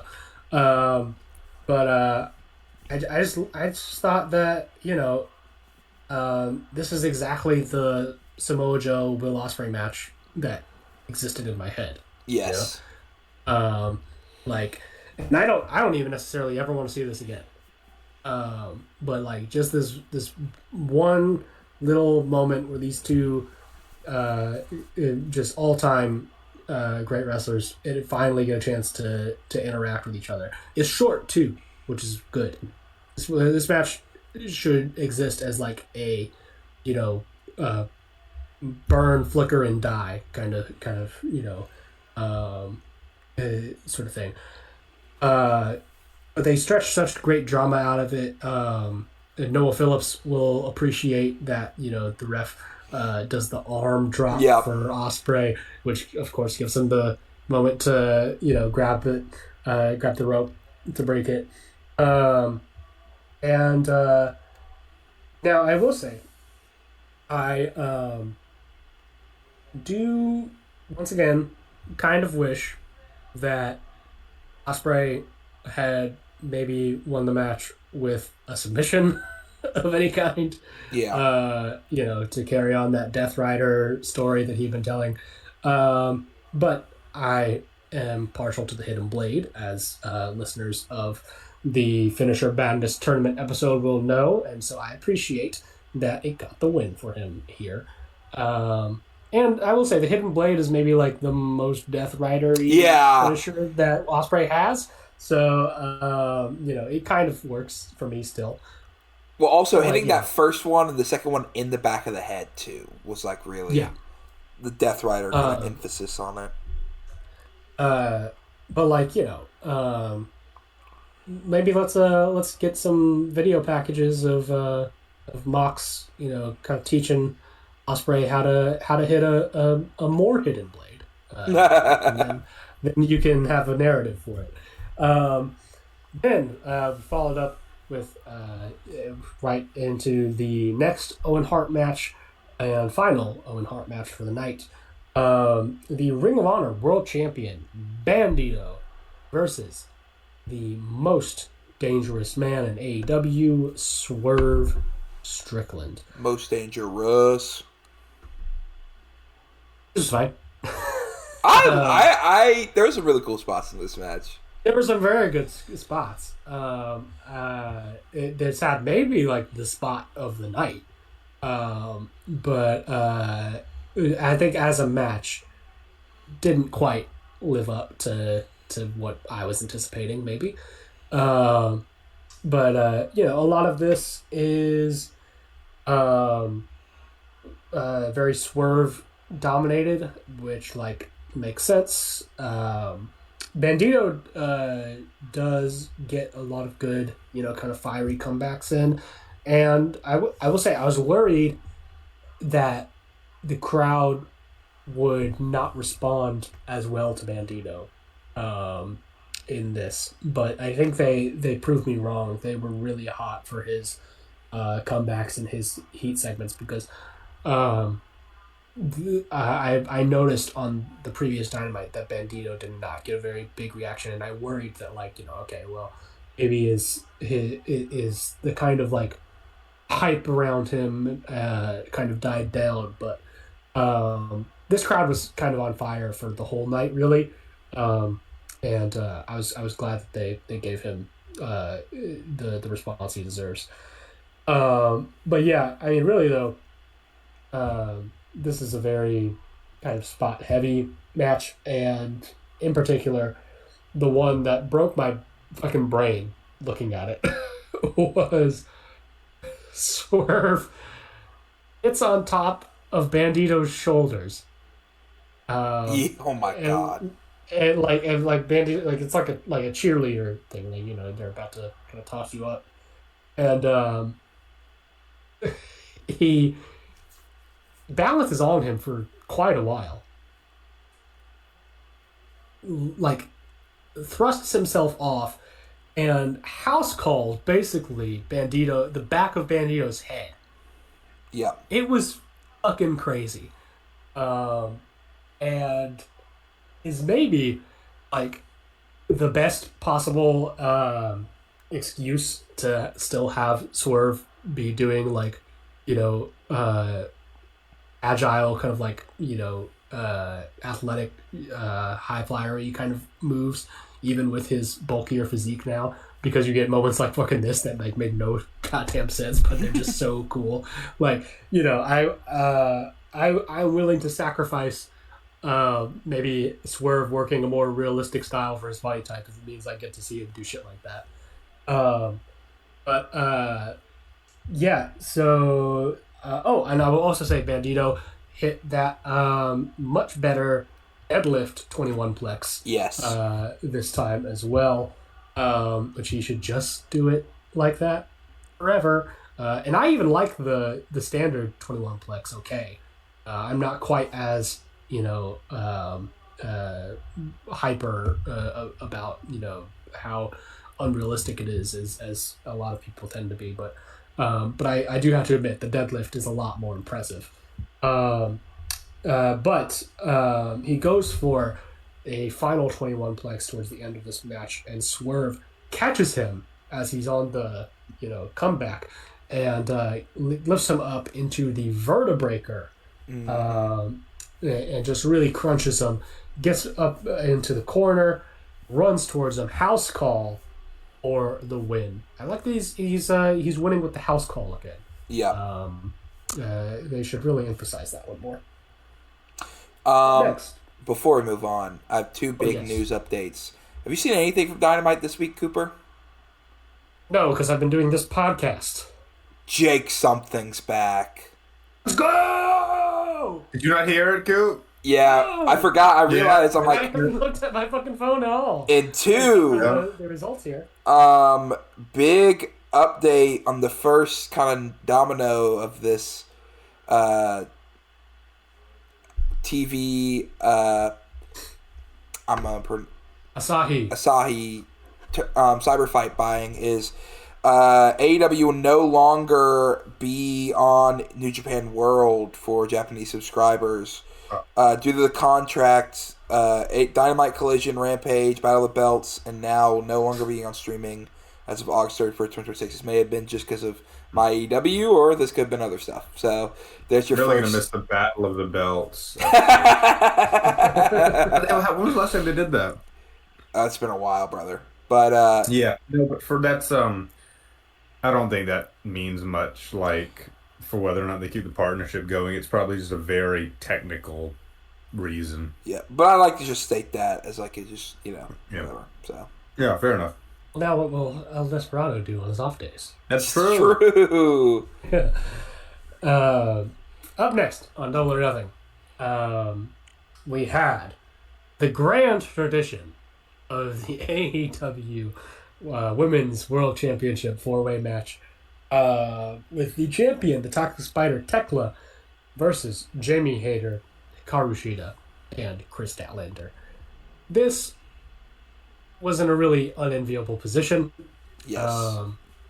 It was never going to be anything like super standout by the nature of the booking, by the nature of its placement on the card, by the nature of the fact that it's a 4-way. There's so much stuff going against this match. And I will say, even for that, though, I want to give a shout out to Chris Statlander and to Jamie Hayter for trying their damnedest to pull something out of this crowd for this match. And I thought they were by far the two standout participants here. Cheetah, I'm sorry, man. I don't think she's got this. I don't. We'll always have 2022. It's okay. And Tekla was fine. But she's not being asked to do a bunch really here. So, really, there's they play the tension with Stat and Sheeta pretty heavy, which I am so not into. They do trading big spots, a lot of double team action. I'm trying to even remember what the finish here was. I know Stat. I remember went it for the Saturday Night Fever. But... She hit Saturday Night Fever on Tekla, goes for the pin. 1, 2. Sheeta hits her in the back with the kendo stick. Starts getting attacked. Hater comes in, throws Sheeta out at the ring. They're brawling on the outside. What's her name? Stat doesn't know. Hit her with the kendo stick. You get a stomp by Tekla. 1, 2, 3. Yes. She escapes with the belt. I really liked Tekla's entrance on this one. She was kind of wrapped up in the scaffolding that they had for the entrance, which, by the way, fantastic entrance set. With the New York scaffolding. I thought that was a nice little cultural attention to detail there for AEW. And came into play later. All right, up next we had the very, very silly Stadium Stampede match with the team of Jericho, we'll call him Chris, the Hurt Syndicate, Bobby Lashley, Shelton Benjamin, the Young Bucks, Jungle Jack Perry, and Kenneth Jerome Omega versus The Demand, The Dogs, and the Don Callis family, represented this time by Andrade El Idolo and Dunkzilla Mark Davis.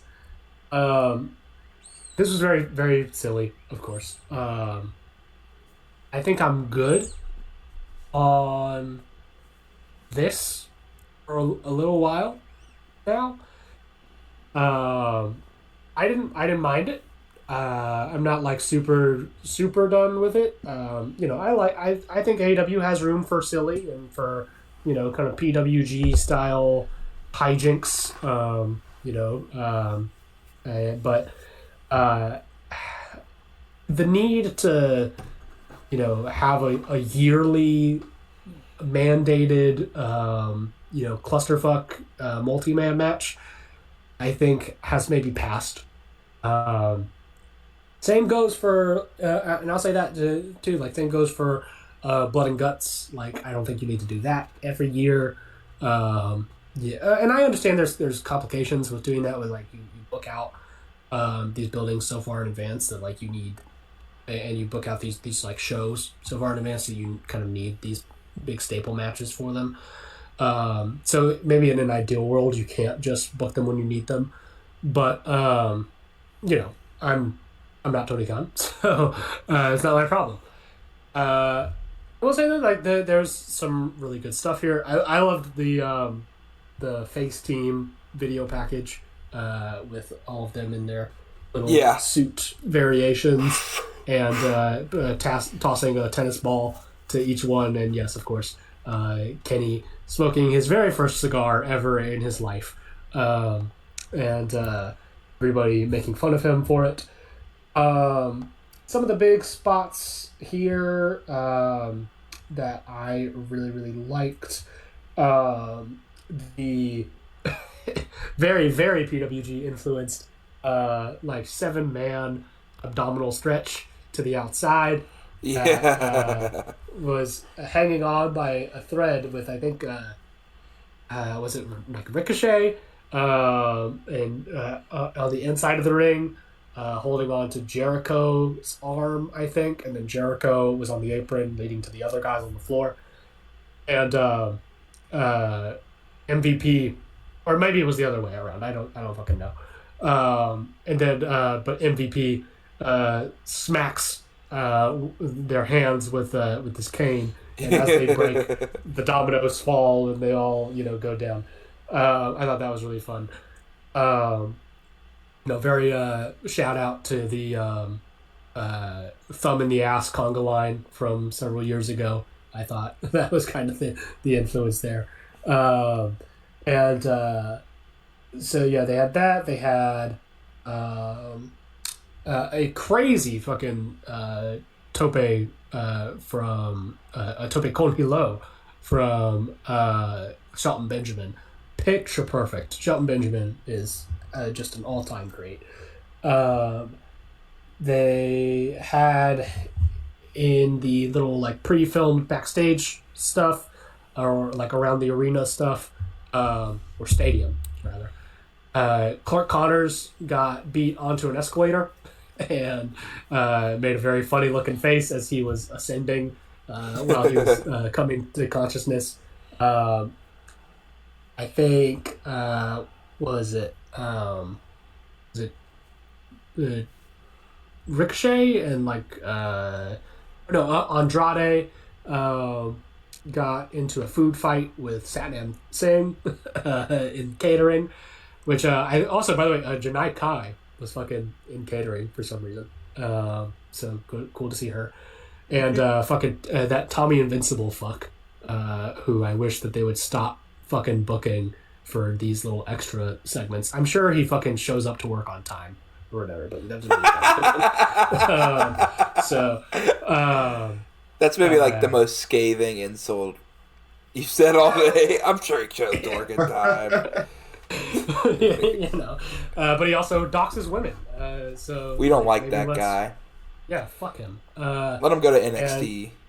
And his fuck ass little catchphrase that he managed to get off here in this one segment that he had. So that sucked. I think Jack Perry tried to fucking murder Mark Davis. They just killed Mark Davis right on live TV. I can't believe this, man. They did. They rolled the Jurassic Express right fucking into him. What did Mark Davis do to Jack Perry to deserve that? I don't know. He must have. I don't know. Dude, really fucking gotten to. Oh, by the way, speaking of Jack Perry, this just made me think of this. In the buy-in at the end of the Divine Dominion squash match, Tay Mello and Anna Jay, Tay J, came out, and they are going to be challenging for the women's tag belts next. And Anna Jay had a shirt on that just said sex. Oh yeah, I did see that. It just said sex. I thought it was awesome. Yeah, you go, Anna Jay. But yeah, so the Jurassic Express crashes into the corpse of Mark Davis, who, by the way, was blinded earlier. So already, dick move, Jack Perry. Why are you running over a blind guy? Ableist. Yeah, but old Dogzilla does in fact survive somehow. They are all finally back out into the the ringside area, and they. What's the final kind of segment here? It's mostly demand focused. Ricochet gets a knee from Benjamin, a spear from Lashley, another knee from Perry, and a BTE trigger, and a Judas effect. So everybody takes turns fucking just beating on Ricochet. What about Kenny?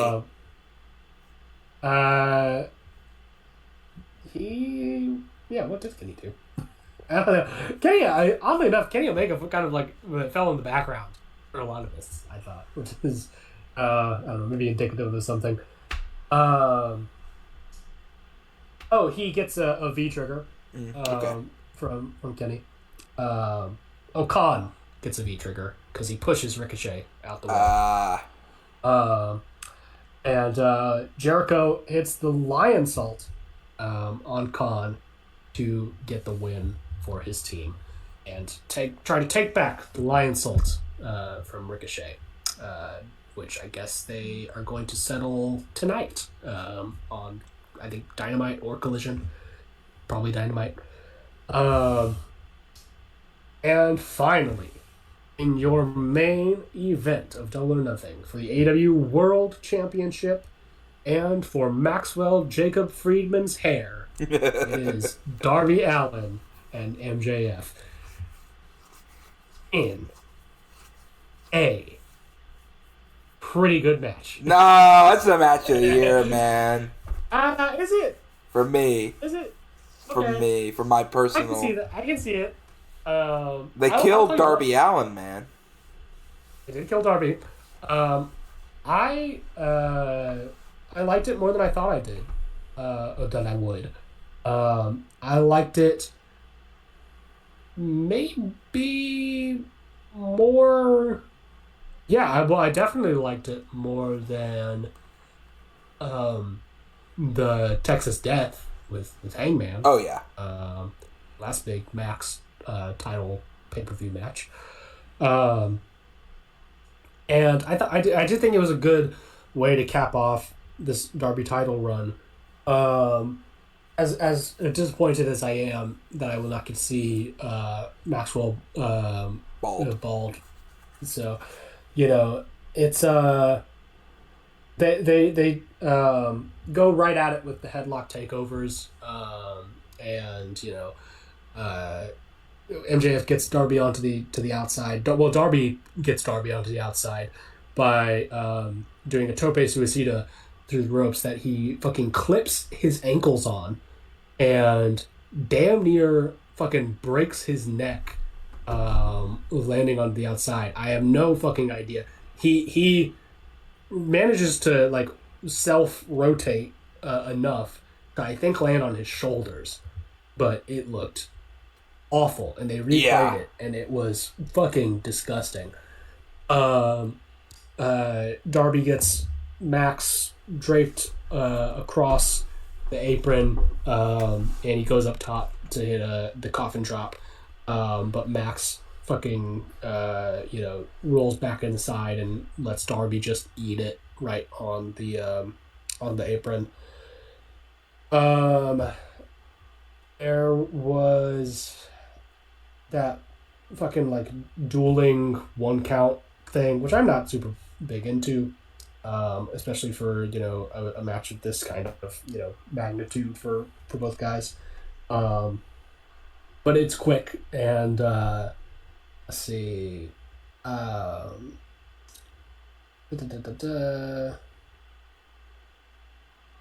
Was this I'm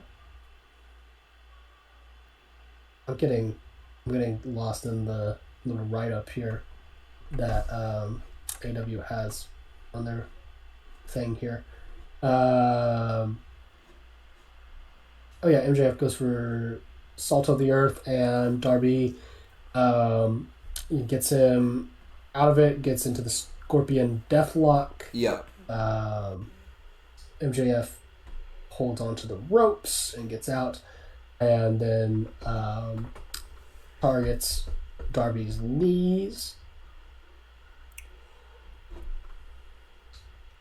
I'm sorry, I'm just kind of like scrolling through here. Blank it out. Yeah. Yeah, let me just skip over to kind of the big ending kind of segments here. They get up onto the stage portion, and there's a table laid out on a platform, atop which sits the clippers, which will presumably be used to shave the head of Maxwell Jacob Friedman. And MJF, I think it was his decision at first to kind of like put Darby on it, but then Darby gets him on it, goes up, climbs the scaffolding of the entrance way, and is up at the very top kind of like lip of the thing, which is maybe, I don't know, like estimate like 25 feet up in the air. Looks insane. Looks crazy. And does a little bang bang, shout out Mick Foley, and fucking coffin drops down onto that shitty little table that Max is laying on, and fucking, I think for shoot, bangs his head, back of the head. Yeah. Fucking whacks his head on that little platform that it's on, and it's just gushing from the back of his head. And so yeah, that was tough. What's crazy is the bump didn't look like he hit his head that hard. Like, it looked like he hurt himself more on the original suicide dive, but like it's very evident immediately when the whole back of his hair is just red. And it like, and I think that's what pushed it, like, again, like that realm of just uncertainty and like you just can't plan for with a Darby match, where it's like, I'm gonna do this insane spot, and not only is it gonna like be insane, but it's gonna build so much more of the match. Because like, though I wish he didn't bust his head open for shoot, like it made the finish for me like so much more like him going for the Scorpion and falling over, and you seeing like the pile of blood on the back of his head, and like it did work into that finish really well. Yeah. And then especially too, also, of course, the actual finish of the match, Max gets him in a fucking top rope tombstone pile driver, which looked fucking awful to take. Looks like some shit that goddamn Akira Hokuto would pull out. And just crunches him down, and that's it. And the flame of the Darby Allin AEW World Title run has been thoroughly extinguished. The ride is ended. Devil. Yes. So I'm interested to see what Max can do now. It's interesting. Like, it feels like it has been kind of still one run, really, for Max, I think, with just a brief interruption of the Darby reign.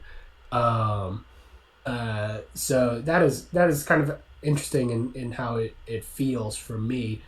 Of course, everybody's talking about the big angle with Darby afterwards, but I do want to take a second to just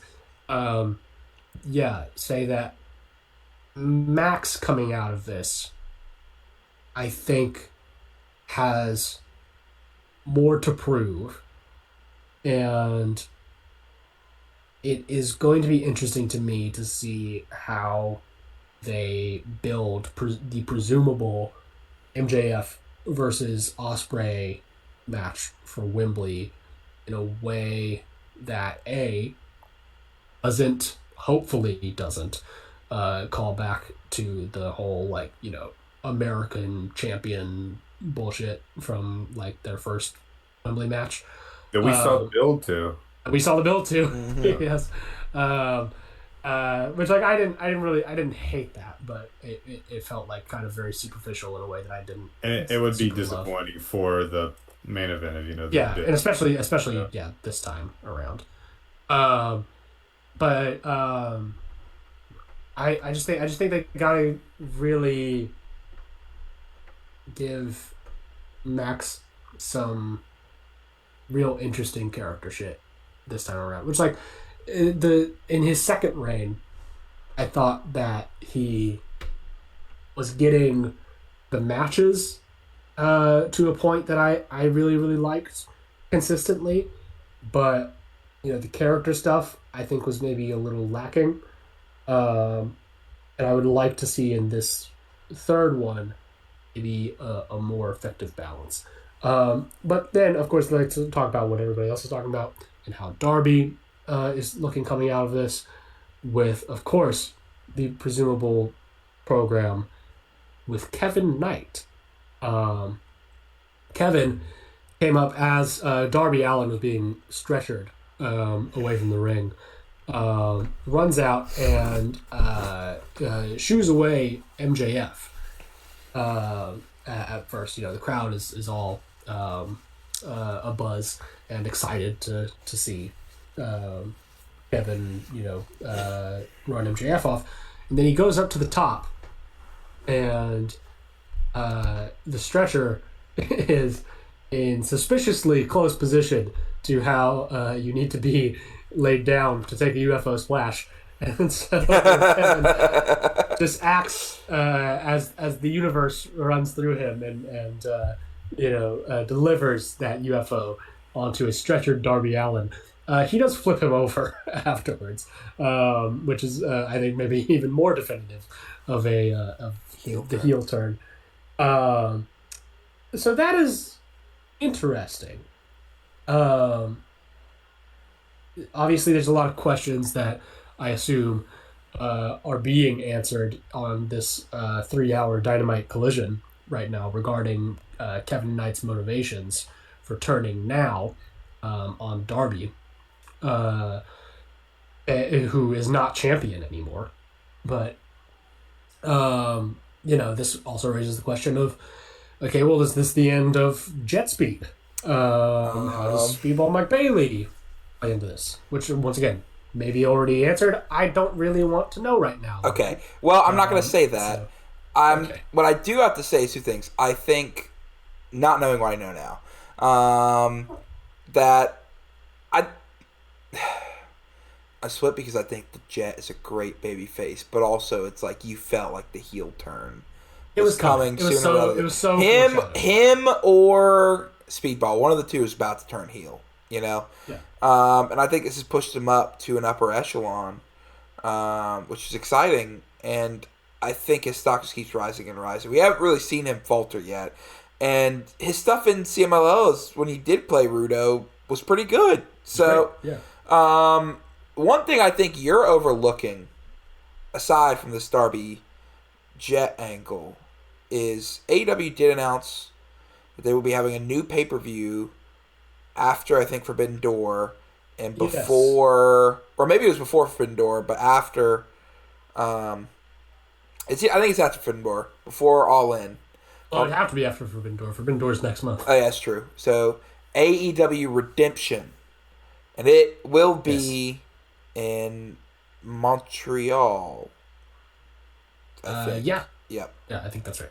It's got the little fleur-de-lis, French symbol. Yeah. So. I don't think MJF's holding this belt for long. I think they've maybe been not. teasing... Well, this is my mindset. MJF Ospreay is a money match for sure, but also the Wembley crowd has seen that years ago for the international title, and again, I don't think this was like a very loved feud. After Dynasty, we had the tease between Ospreay and Kenny, where they're both like, both had setbacks, but were looking to somehow still get back in that world title picture and like not to give up on each other's aspirations. They had a similar segment on this week's Dynamite, and now we're going to talk about. And because of that, and because of like, I think we still need to have Omega Ospreay 3. What bigger place to have it but Wembley? And to give Omega one last run. No matter how big his body is, I think he can always pull it out for one more match. And it's more of a sell to the fans over there than I think a Max match is. Also, this is maybe a little crazy, but Mick Foley is younger than Sting was when he retired. No. Logan, no. He talked about having a match years ago. I'm just saying there is a way that we get Mick Foley versus MJF. No, there's not. There's not a way. If Mick Foley is fucking wrestling in 2026, I'm sorry, brother. There's nothing that modern medical technology can do for Mick. Yeah. There just isn't. Cells, brother. No, dude, I just don't want it. I don't either. I don't want it ultimately. But all I'm saying is, I'm cool if he gets fucking beat up in an ankle or whatever. Yeah. Like well, do that. That's aside. They'll find something for MJF. More of so of like doing Redemption in Canada. They've been saying about this alternate path for Kenny. The fact that he wasn't even in the Owen after that tease get that, man. Makes me feel like I don't know how I feel about Kenny Omega being a fucking transitional champion, kind of, Yeah. Like, I'm fine with it. Because that's what it'd be. But, like, my thing is, like, ultimately, Kenny's probably never going to have the body now to ever have, another true decent championship run. Yeah, I know. And so I'm fine. I would almost rather he don't have it.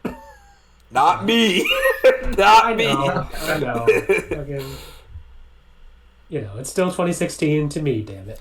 Well, my thing is, like, in the option of, like, an Ospreay Omega 3 at this point where Ospreay's working on more limb work, and I think Omega would... He always just finds a way to just will his body to those big matches to just, like, unbelievable heights, even when his body's, like, on, 2 kisses and a dream. So you want to get the minimalist Ospreay Omega match? Yeah, other than the MJF Ospreay match. I think you have 2 matches in a series that has no rubber match. Or you should, or here's what you do: you put the belt on Roosh. Well, that would be base, but we know that's not gonna happen. Maybe do something interesting. Maybe we put the belt on Andrade. Yeah, or Andrade, or Brody King, or whoever the fuck, Or maybe Mark Davis wins the Owen. Right. There's any number of possibilities. You're not tied down to. I mean, they are, I guess, but I don't know. None of these options really excite me all that It's for various reasons. I don't know. But you know, I do hope that whatever they end up picking, you know, I find some kind of emotional investment in by the time that I fucking get on a plane to go to England. Yeah. So, well, I'll say this as we kind of like close our Double or Nothing thoughts: is this is a pretty good show, really solid. Would you say a lot of people were saying like show of the year? How are you feeling on that, Cooper? I mean, we gotta wait for the year to end, I guess. So far. Yeah, so far. I think Revolution might still be up there for me. But you know, like, I will say this is maybe one of the breeziest pay-per-views that I've watched from AEW in quite a while. I thought obviously they're all stretched out to 5 hours. I thought this 5 hours kind of flew by. Yeah. So that's a major point in its favor for me, and I think for a lot of people. The pacing on this show was I think by far the best that they've had in quite a while.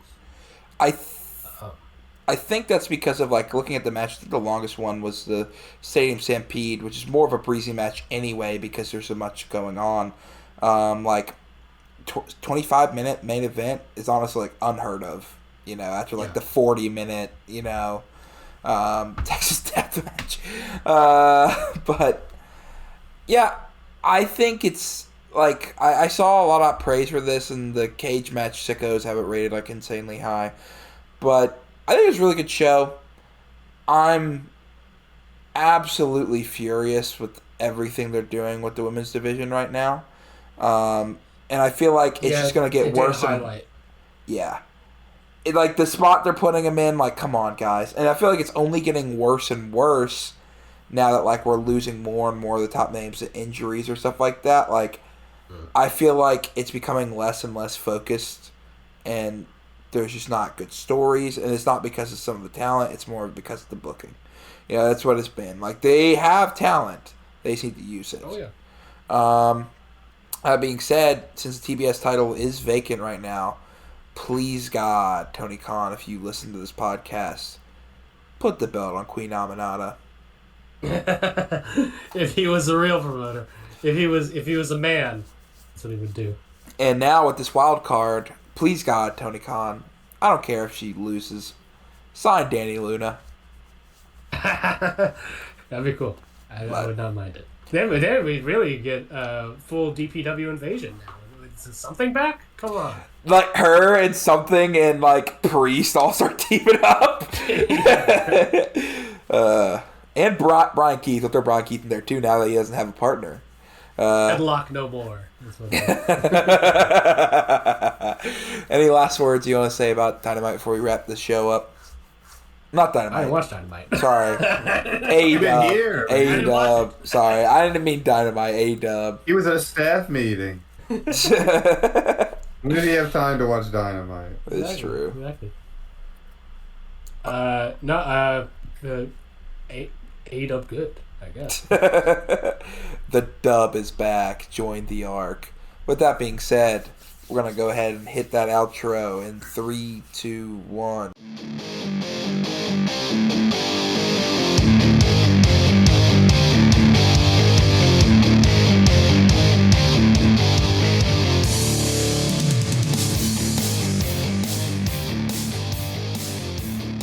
Thank you for listening to Strongest Style, a pro wrestling podcast.